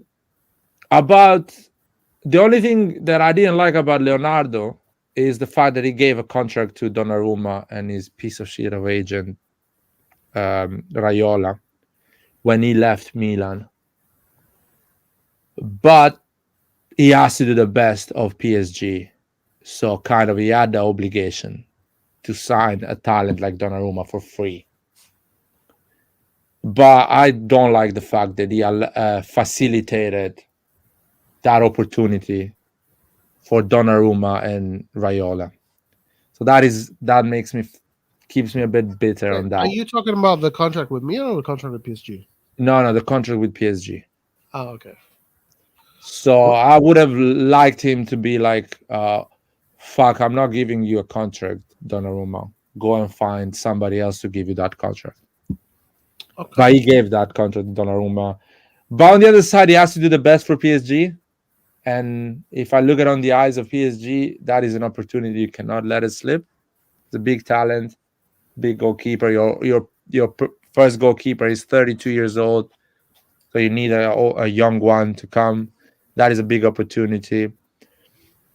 So, yeah, that just keeps me a bit bitter on that.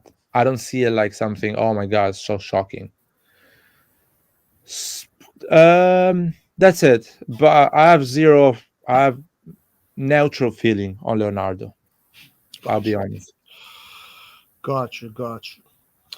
Okay, so I think we've covered everything, right? Unless there's other things you want to talk about before getting into our summer predictions and now looking at the season now, and now we get to modify our predictions, but we get to talk about that. Are there any other topics you're thinking of? The last game we drew 2-2. Yeah, I just want to hear your tactical opinion on that, because a lot of people are blaming Pioli for that game. I don't understand what Pioli is doing wrong. Is he putting the wrong starting 11? Is he making the wrong changes? Does he have different options and he's not picking that options? He's doing different things. What blame us Pioli in that specific? All right. So I didn't see the game live, but I did watch it again on Paramount.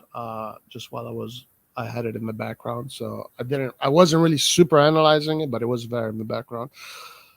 From what I saw, it's the same thing as usual, right? It's literally the same thing as usual. On the ball, okay, but off the ball is like just go through us like a hot knife through butter. Like the midfielders cannot contain one bit. They cannot contain one bit. They're always allowing the opponent team to attack us at our box. We barely win any balls in the midfield. It's always the same. That has not changed. And it was probably on paper our best midfield. Reindeers, Benacer, Loftus-Cheek. It's just like there's no containment at all. It's like you get the ball.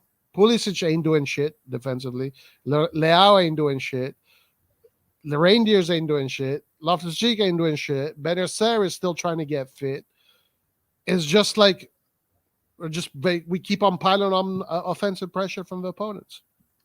So, on your opinion, he picked the right starting 11 or the best possible starting 11 that he had? The best. It was our team. Listen to our team, Larry. Okay, this was our starting 11. Are you ready? Yeah. Mike Maignan, Calabria, Tomori, Chiarte Hernandez, Loftus-Cheek, Benacer, Rangers, Pulisic, Giroud, Leão. Yeah. So he does not have a blame on the starting 11. No, that's literally maybe our best squad right there. What about who came from the bench? He picked the guy. I think Jović scored a goal. Jović came in from the bench. He scored. The bench, the defense is short, but Okafor obviously is injured. He injured himself. Chukwueze, I don't think Chukwueze did anything, right? I think Chukwueze came in, but he didn't do anything, or he's barely noticeable. Midfield. What happened in the midfield? I think only Ali was available. Ali and Krunic were available. Yeah, everybody else is injured. So he played basically the players that he had. Sorry. Yeah, Simic came in. Simic came in for Kjaer in the second half. Okay, so he played basically the best players that he had available. Yes. Yeah, absolutely. So now they are blaming Pioli because Chukwueze is playing like shit? No, it's... Of course we're blaming like Pioli. But it's always the same thing. Like the midfield is just inexistent. Like off the ball, it's like we are literally a relegation team off the ball. We look like a relegation team off the ball. Okay. We have 6 players from the offense to the midfield that are not capable of stopping anybody. Like even the game against Monza, I don't know if you saw it. We won 3-0. Everybody happy, bro. If we were playing against a better, like an Inter, it would have been 6-0 for them. It would have been 6-0 for them. And by the way, the Monza game, we kind of finished with a clean sheet, or we didn't risk a lot the second part because we were playing with 5 defenders. We were playing 3 at the back. So the 3 at the back was allowing our shit midfield to cover for their mistakes. The moment you don't play 3 at the back, our shit midfield will expose all the mistakes when we don't have the ball. Yeah, man, it's really bad. It's really bad. It's really bad. I don't know how they're gonna fix that. I honestly have no idea how they're gonna fix, because you need the players to fix that. You just don't have the players to fix that. They literally got every single summer signing in the midfield was the exact same player. Midfielders that carry the ball forward or pass the ball forward. That's it. It's like, what? I don't know. Let's move forward. All right. That was a good analysis. Let's go to our mid-season, our what you would want to call it. All right. So this was. Should we start from the bottom or the top? What do you want to do? Oh, you can start from the top. No one cares about the bottom at the end. All right. So, I have you here. Then I got me there. So Napoli, Juventus, Milan, Inter. Obviously, we're still mid-season. How do you just flip it? Really bad. So, how do you see the season going for you? Like, how do you see? Where were the teams that surprised you? And what is your analysis right now? Well, I got Juventus right, and I got Milan right. By the way, on this. Yeah, that's true. So I got a spot on Juventus and Milan. I'm shocked about Napoli. I mean, I honestly thought Napoli would have a better season, and I put Inter 4th, not thinking they will have a bad season. I think they will have the same season that Milan will have, just few points or 1 point lower, because I hate them, because my heart told me to do that. There was not a rationale behind.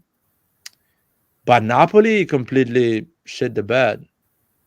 Yeah. Napoli is underperforming like crazy. I was not thinking Napoli to dominate the Serie A, because a year ago I thought Napoli overperformed. Still, Napoli didn't have the team to kill the Serie A the way they did. It just they overperformed, and all the league underperformed as well. Everything went wrong for Inter, Juventus, and Milan, and they overperformed. So this season, I was thinking they will do less, but they will still be on top. And the other teams, Juventus, Milan, and Inter, will perform at the level they should perform, and kind of a challenge Napoli at some phases of the league. But clearly, Napoli completely collapsed. Yeah. For me, similar. For me, I thought Roma was definitely going to do better. I thought Roma was basically what happened to Inter from a mental side. I thought that was going to happen to Roma. I kind of underestimated the injury situations they have. They didn't really get the ability to get going. But I think Roma has a great roster. For me, they're underachieving. And I thought they were going to do much better, but obviously I was wrong about that. As far as Milan goes, I kind of said fourth, a little bit to be superstitious or whatever. But to be honest with you, I expected Milan to perform a little bit better than what I'm seeing right now. I'm not sure about this anymore. I'm not sure about us finishing fourth anymore. Especially if you look at the table right now, we're flirting with the teams beneath us. We're getting really close. As far as Juve, yeah, I was right. Both of us were right about that. As far as Inter goes, I did not expect Inter to have that fucking huge mentality growth. The level of growth that Inter's had is insane. Inter right now, I would say, is one of the best teams in Europe right now. So I didn't expect Inter to be so good. So my question about my top four in the summer is obviously Roma and Milan. I don't know if Milan is going to finish top four anymore. I don't have that. I was barely confident in the summer. Now I'm not confident anymore at all. Can I add something on that mental growth Inter had? Yeah. So Inter in Serie A had our same season last year. They basically had the same season. They got like 2 points more than us last season in Serie A. In Champions League, they finished in a Champions League final, and playing that final, doing that run in Champions League gave them a big mental growth. My point is that the Milan team as well had a mental growth that season, because we played a semi-final as well. Yeah. That was a big run. Instead of doubling up and keeping those players that had that mental growth, we got rid of all of them. Standing ovation. Standing ovation. We put another 11 players on that team, and we got rid of the guys that had that incredible run. That's such a great point. That is such a great point. Basically, all that work was taken away. Right now, we have players that are posting on Instagram that they're happy that they're in the Europa League. The new players. The new players are posting on their social media that they're happy they made it into the Europa League. But not the players from last season. Now, that's such a great point. Basically, that mental growth that we achieved getting to that semifinals in the Champions League was all thrown away in order to rebuild the squad with this Moneyball approach. That is a great point. We told basically players that played those semifinals, quarterfinals, we told them, now go and play for Bologna. Now go and play for Genova. We don't need you anymore. You're useless. You're not valuable. That's what we told these players. We told all the guys that gave, most of them that gave everything, oh, you need to go now. You're not a Milan player. I don't care what you achieved in the pitch. You're not good enough. We told the people that achieved those sporting results, you're fired. That's what blocks mental growth. And now you see the results. The team that didn't do that is on top of the table now, and it looks like no one can beat them, even though they are not better than a year ago, in my opinion. They're at the same level, quality-wise, or in the pitch. Just the mental growth is allowing them to do what they're doing in the pitch. Us, we thought we were smart, and we're like, nah, let's get rid of these guys that did a great run in the Champions League. Let's put other people in. Yeah, that's a great point. Yeah, I'm shocked with Inter's mental growth. I have not seen a mental growth like that in a long time. That was really shocking. But I agree with you. Like quality-wise, it's still the same players more or less. I mean, I think the starting 11 is the same as last year minus Thuram. So it is a mental thing. They are just aware of themselves. They're super confident. They got all the things down. So yeah, well, good job to them. They're going to get the second star. Well done. All right. Oh, Laird, actually, before we move on to the next phase. So now that we're mid-season through, who do you think is going to win it? Who do you think is going to win it? I think Inter is gonna win it. I want to jinx it to them now. So Inter is going to win it. I still think Napoli will finish top 4, so we can just invert the two things. So put Napoli 4th and Inter first. I mean, I don't want you to change it, but that's how I yeah. Ok, so li guffiamo, insomma. Guffiamo. Imbattibili, vincono. Yeah, I agree. I think Inter is definitely on their way to win it. Also, another interesting fact about Inter this season that is a big indication that they might win it is that they only have conceded 7 goals halfway through, and if they continue like this, it's going to be a record in Serie A for they can beat Conte's record or Milan's record. So that's another thing. Yeah, I say Inter are the clear favorites at this point, and Juventus are their second. Okay, I'm thinking it's just between them two. Like, do you think there's another one that can come in? A Milan? Do you think Milan can come in eventually? No, we can see too many goals, too many injuries. It's just, I mean, if Aliens comes and the Space Jam movie and they get inside our players' bodies, maybe we can win it. But Aliens are not coming. They don't care about football and they have more interesting things to do. Yeah. All right, so let's look at the European Conference League qualification. You had Lazio 5, Atalanta 6, Roma 7. What do you think about this? It's mine, yeah. I like it. Yeah. I think that's what's going to happen. I don't know the order though. I'll say probably Roma and Lazio, Atalanta Conference League. But remember, right now, like Bologna is there. Yeah, Bologna is not gonna finish in Europe. Oh, okay. They're overperforming, of course, and they're having a great season. But the moment they're, mathematically saved, they will dip. Okay. So the moment they get 45 points or something like that, they will be like, fuck it. Yeah, gotcha. Yeah, I mean, they're even though Lazio right now is maybe 9th or I don't know, they're pretty low, but the points are not that much. There's not much distance between 9th and 5th place and 4th place or something like that. So Atalanta Roma, that's more or less what is happening right now, minus Lazio. I had Napoli, Atalanta, Lazio. Yeah, I think this is more or less accurate. I don't know. I think I'm going to put I don't think Lazio is going to make Europe next year. I don't know. I think Milan is going to be in here, and there's going to be another team in the top 4. Let's see. Okay, what about these teams? Any teams that, obviously, Fiorentina, Bologna. What do you think about this part, the mid-table? Ooh, Fiorentina is doing well. So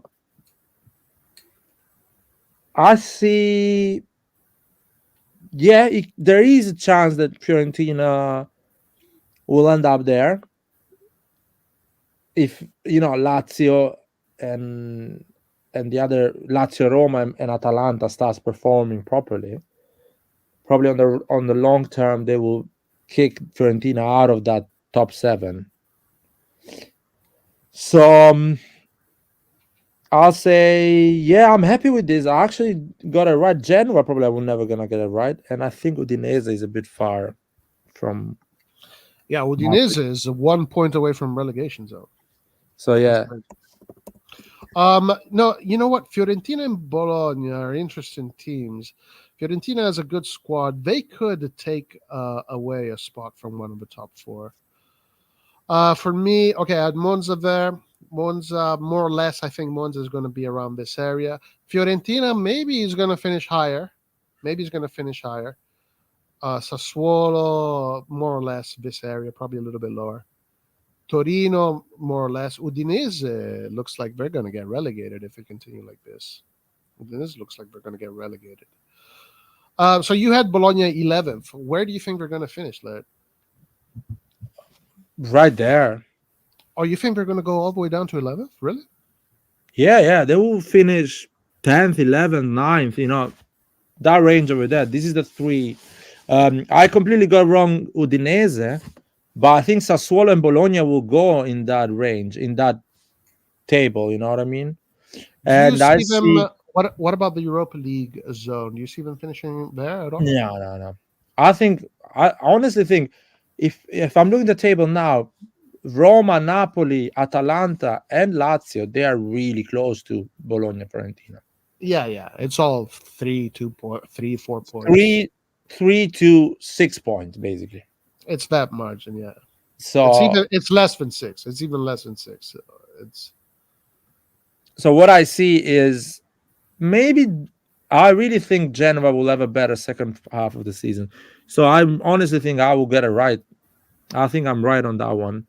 Okay. I will see Genova, Sassuolo, Bologna, and Fiorentina. I got Udinese completely wrong. What about manage?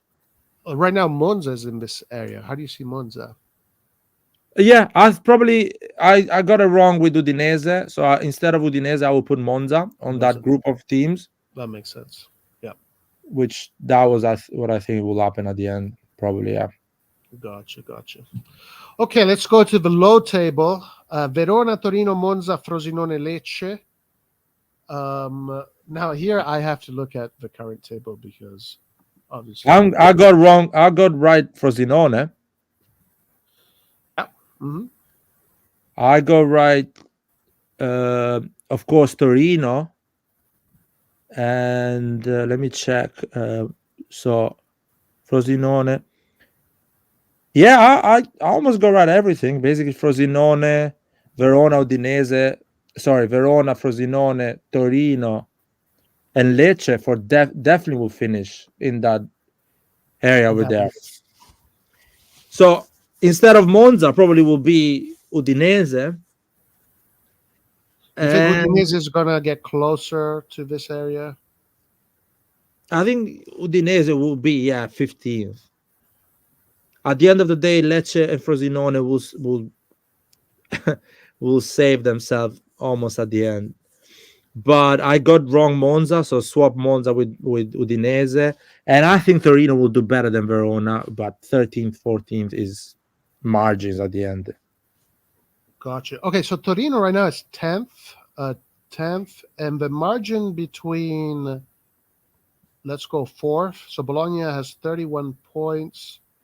Lazio has 24 points, so 7 points. They're 7 points away from the top 4, and they're 6 points away from the 5th spot. Okay, maybe it's a little bit bigger than I actually thought. Okay, so let's see what I had. Let me check. Bologna. So obviously, I think Bologna is going to finish higher from what I'm seeing.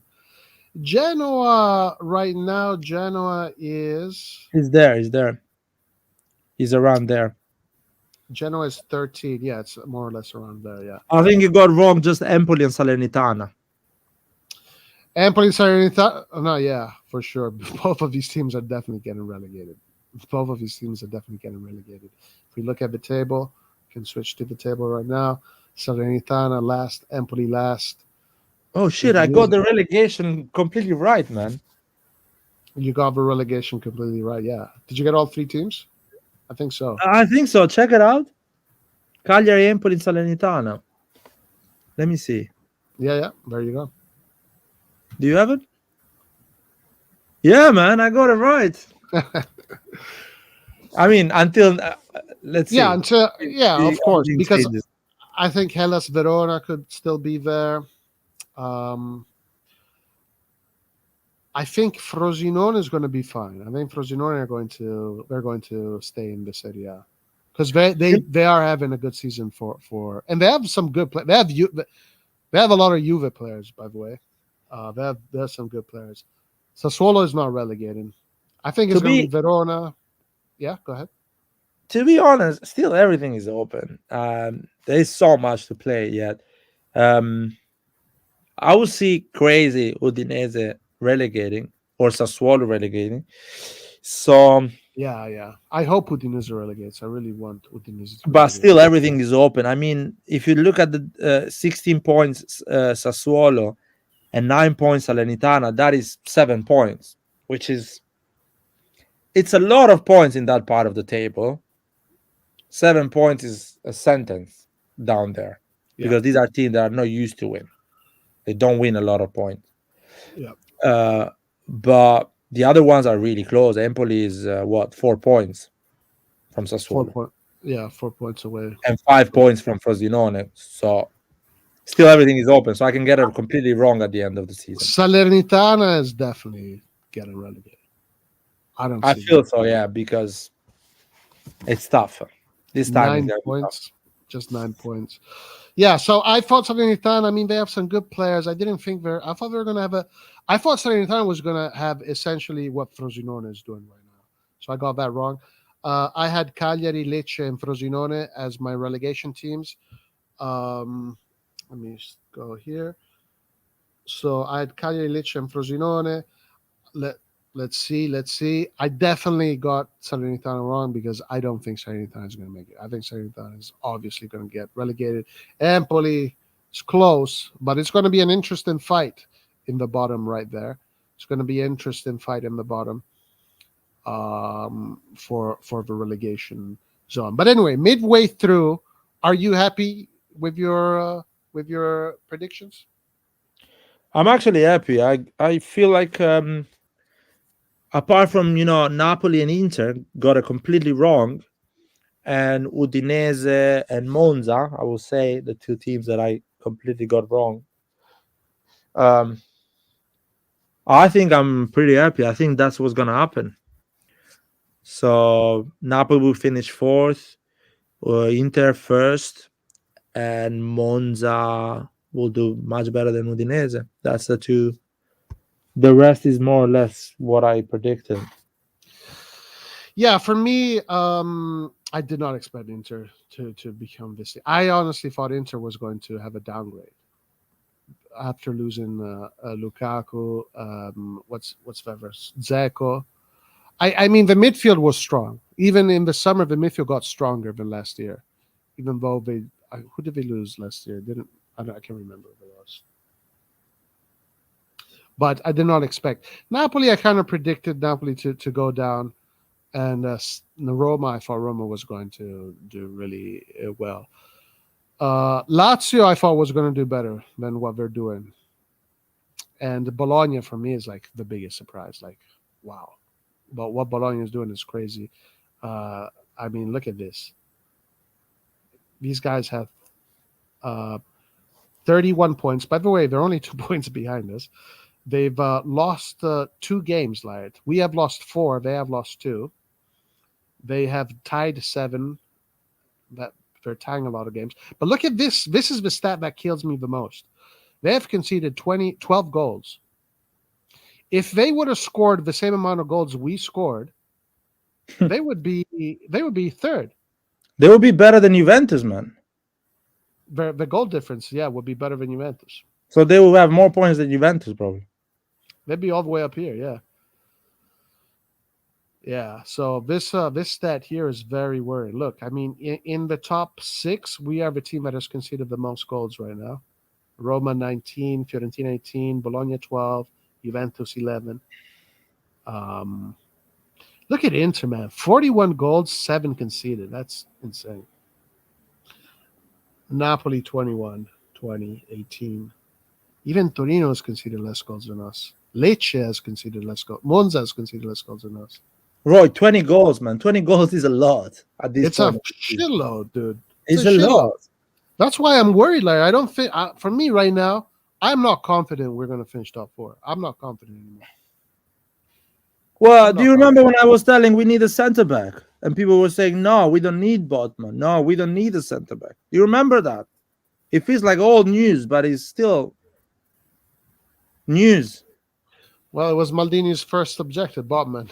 Yeah, that's what he wanted to initially spend the money on. Botman. Oh yeah, I mean he wanted 80 million, so to buy CDK, Botman, and Well, a hold 10 on. million Sorry. midfielder. Maldini didn't never. CDK was he was kind of forced to get CDK because of the. Remember, like they took a long time to sign his contract, and he had to wait. He had to get into the market late because his initial plan was to get Botman, Renato Sanchez, and someone else. But then Milan just got in the market too late. So that's why they went in for CDK. Because they could have probably gotten Botman if they would have signed Maldini's contract sooner. I think. Dude, a club run properly goes for Botman, CDK, and Renato Sanchez, or whatever. The other guy, the Argentinian one, that went for 15 million, 12 million. Then now he's playing for Chelsea. That's what a proper club does. Maldini wants Botman, midfielder, and CDK. Here's the money. Go and get them.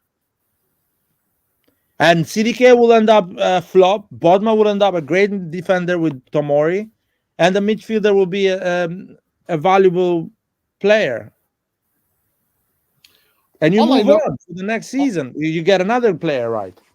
All I know, Laird, is that if they would have given Maldini the proper resources to compete after winning the Scudetto, right now, I would have a shirt. I'd be wearing a shirt with 2 stars on it. I'm so convinced about that. I'm convinced that if they would have given Maldini the proper resources for the 22-23 season, the one where he finished 5th, but then 4th because of Juve, semifinals, Champions League, we would have won that Scudetto.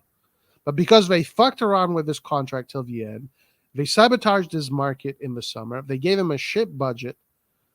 Then in the winter, they didn't give him a budget at all to fix the issues when we were losing 4-0 against La. Look at these assholes, man.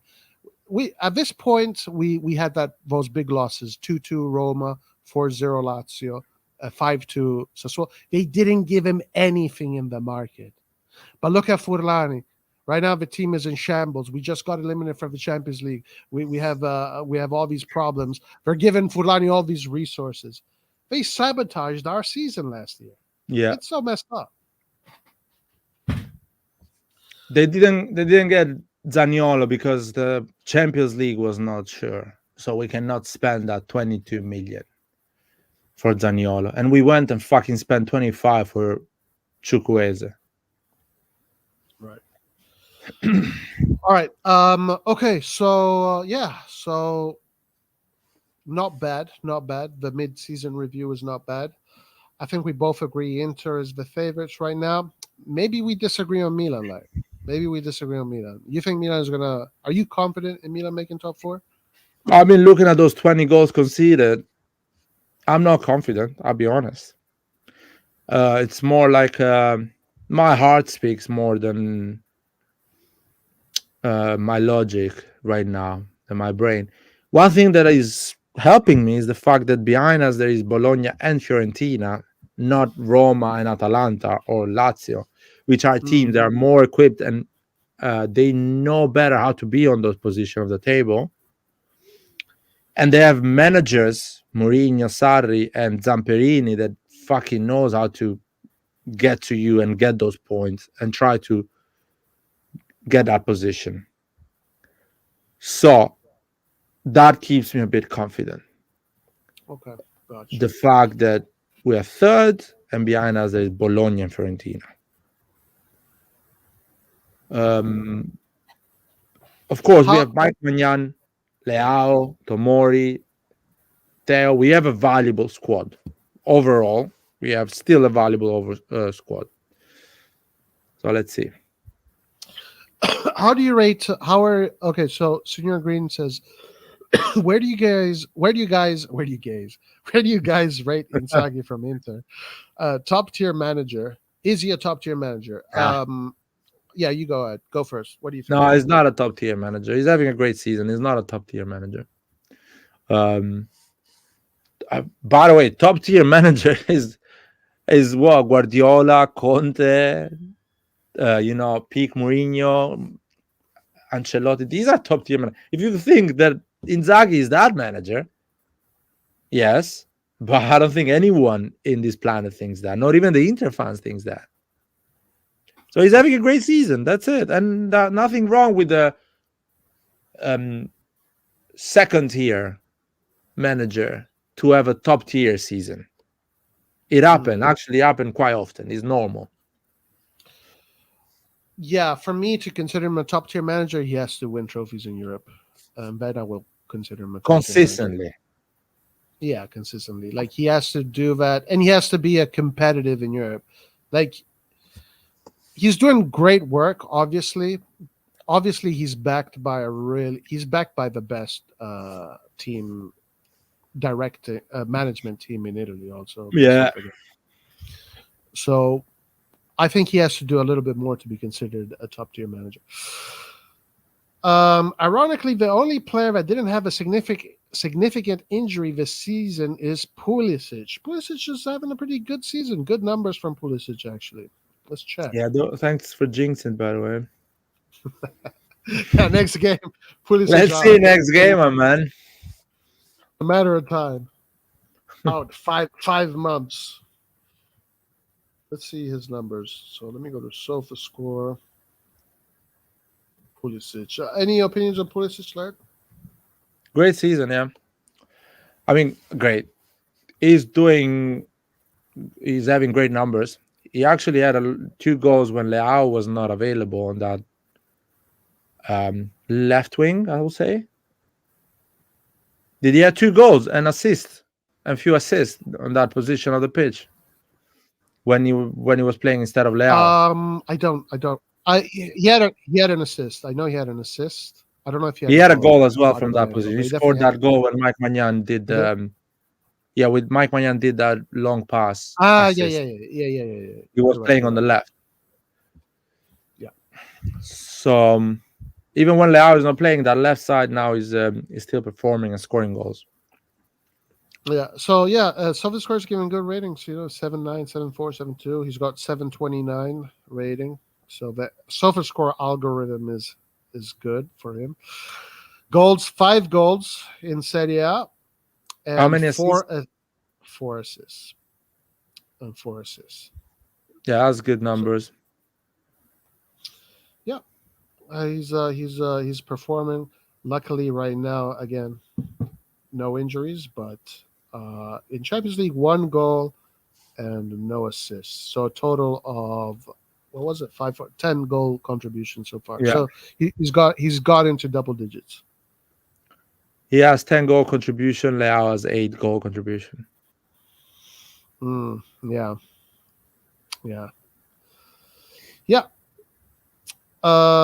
Okay, so we are lucky Roma and Lazio aren't doing good this season. If not, we would be on the same level as Atalanta.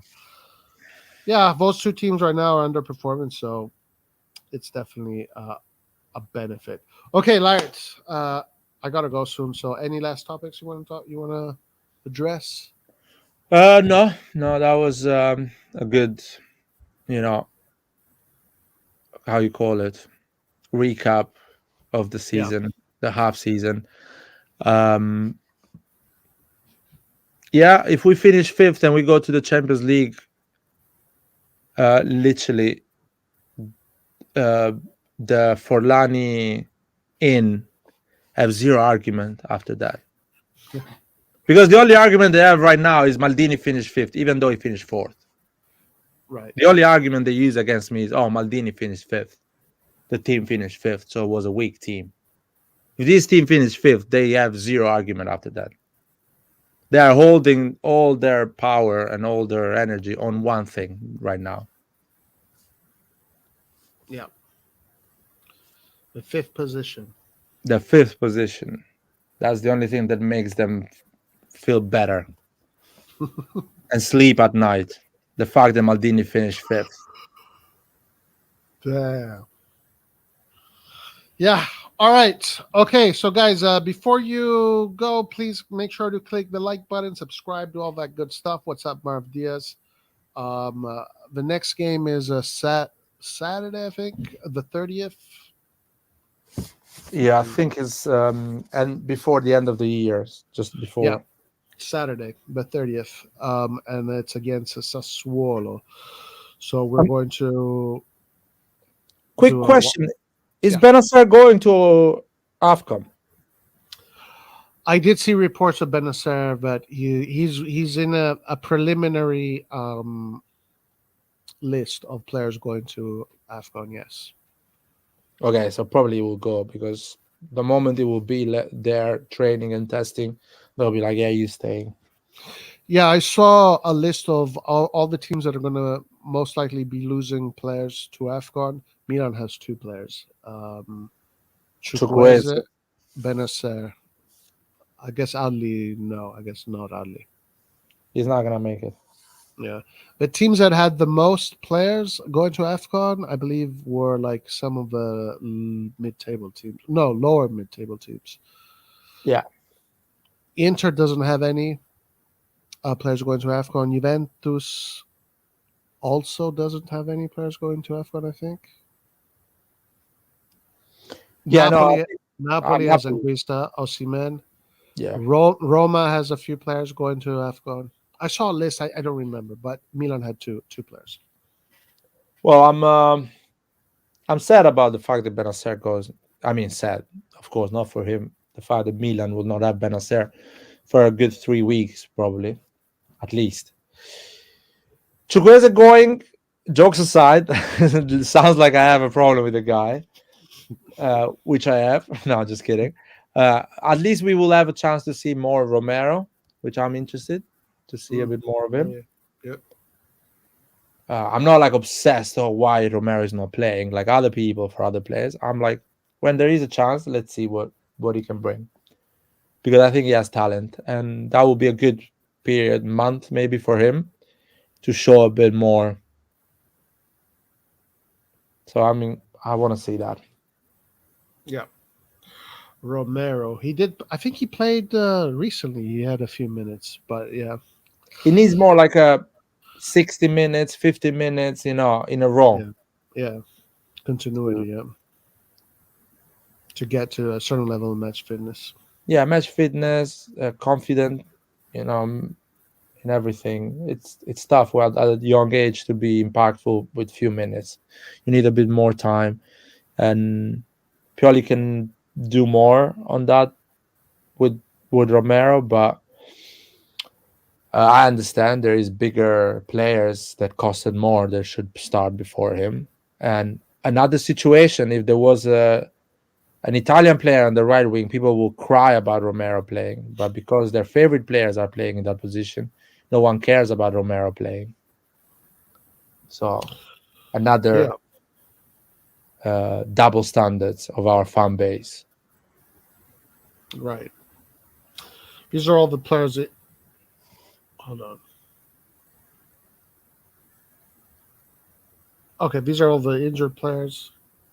Okafor, Pobega, Musa, Chow, Caldara still injured. The guy never plays. How is he injured? No, he's a fake. He's injured fake because they don't want to play him. Yeah, he's a fake injured because they don't want to play him. And of course, Berkalulu. So yeah, Jović, Florenzi came in. So, yeah, those are the players that came in. Players available. Zeroli was available. Radko Krunic is not playing right now because they want to sell him. Yeah. This kid here is really good. Oh yeah, he's good. He's good. On Football Manager, he's one of the hot prospects of the team. Sometimes, dude, I see him with the youth team. Bro, he runs 3 times as fast as than everybody else. Like he should be playing in a professional team. How old is he? Let's check. But he's a Real Madrid player, though. He's not an AC Milan player. We didn't bought him. We loaned him. No, this is like a Brahim Diaz kind of thing. It's a kind of Brahim Diaz kind of operation. He's 18 years old. Oh, okay. It's Spanish. Very interesting player. Very interesting player. Whoa, man. I hope Maldini comes back and Brahim Diaz comes back. Brahim Diaz, man. You see Brahim scoring goals with Real Madrid, playing games. Ancelotti appreciating Brahim Diaz. He had a very good game against Napoli. It was very good against Napoli. He had a really good play in the midfield. Won the ball. Oh yeah, I saw that. Yeah. Roulette, just freaking doing crazy stuff. All right, Laird. Awesome stuff today. Thank you, my man. Everybody Thank in you, chat, man. thank you. I gotta go, so we'll see you the weekend, hopefully.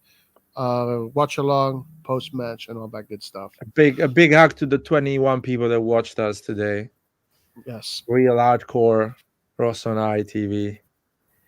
that's right. Thank you guys for showing up. That's it. All right. See you next time. Peace out. Ciao. Forza Milan. Ciao, Forza Milan.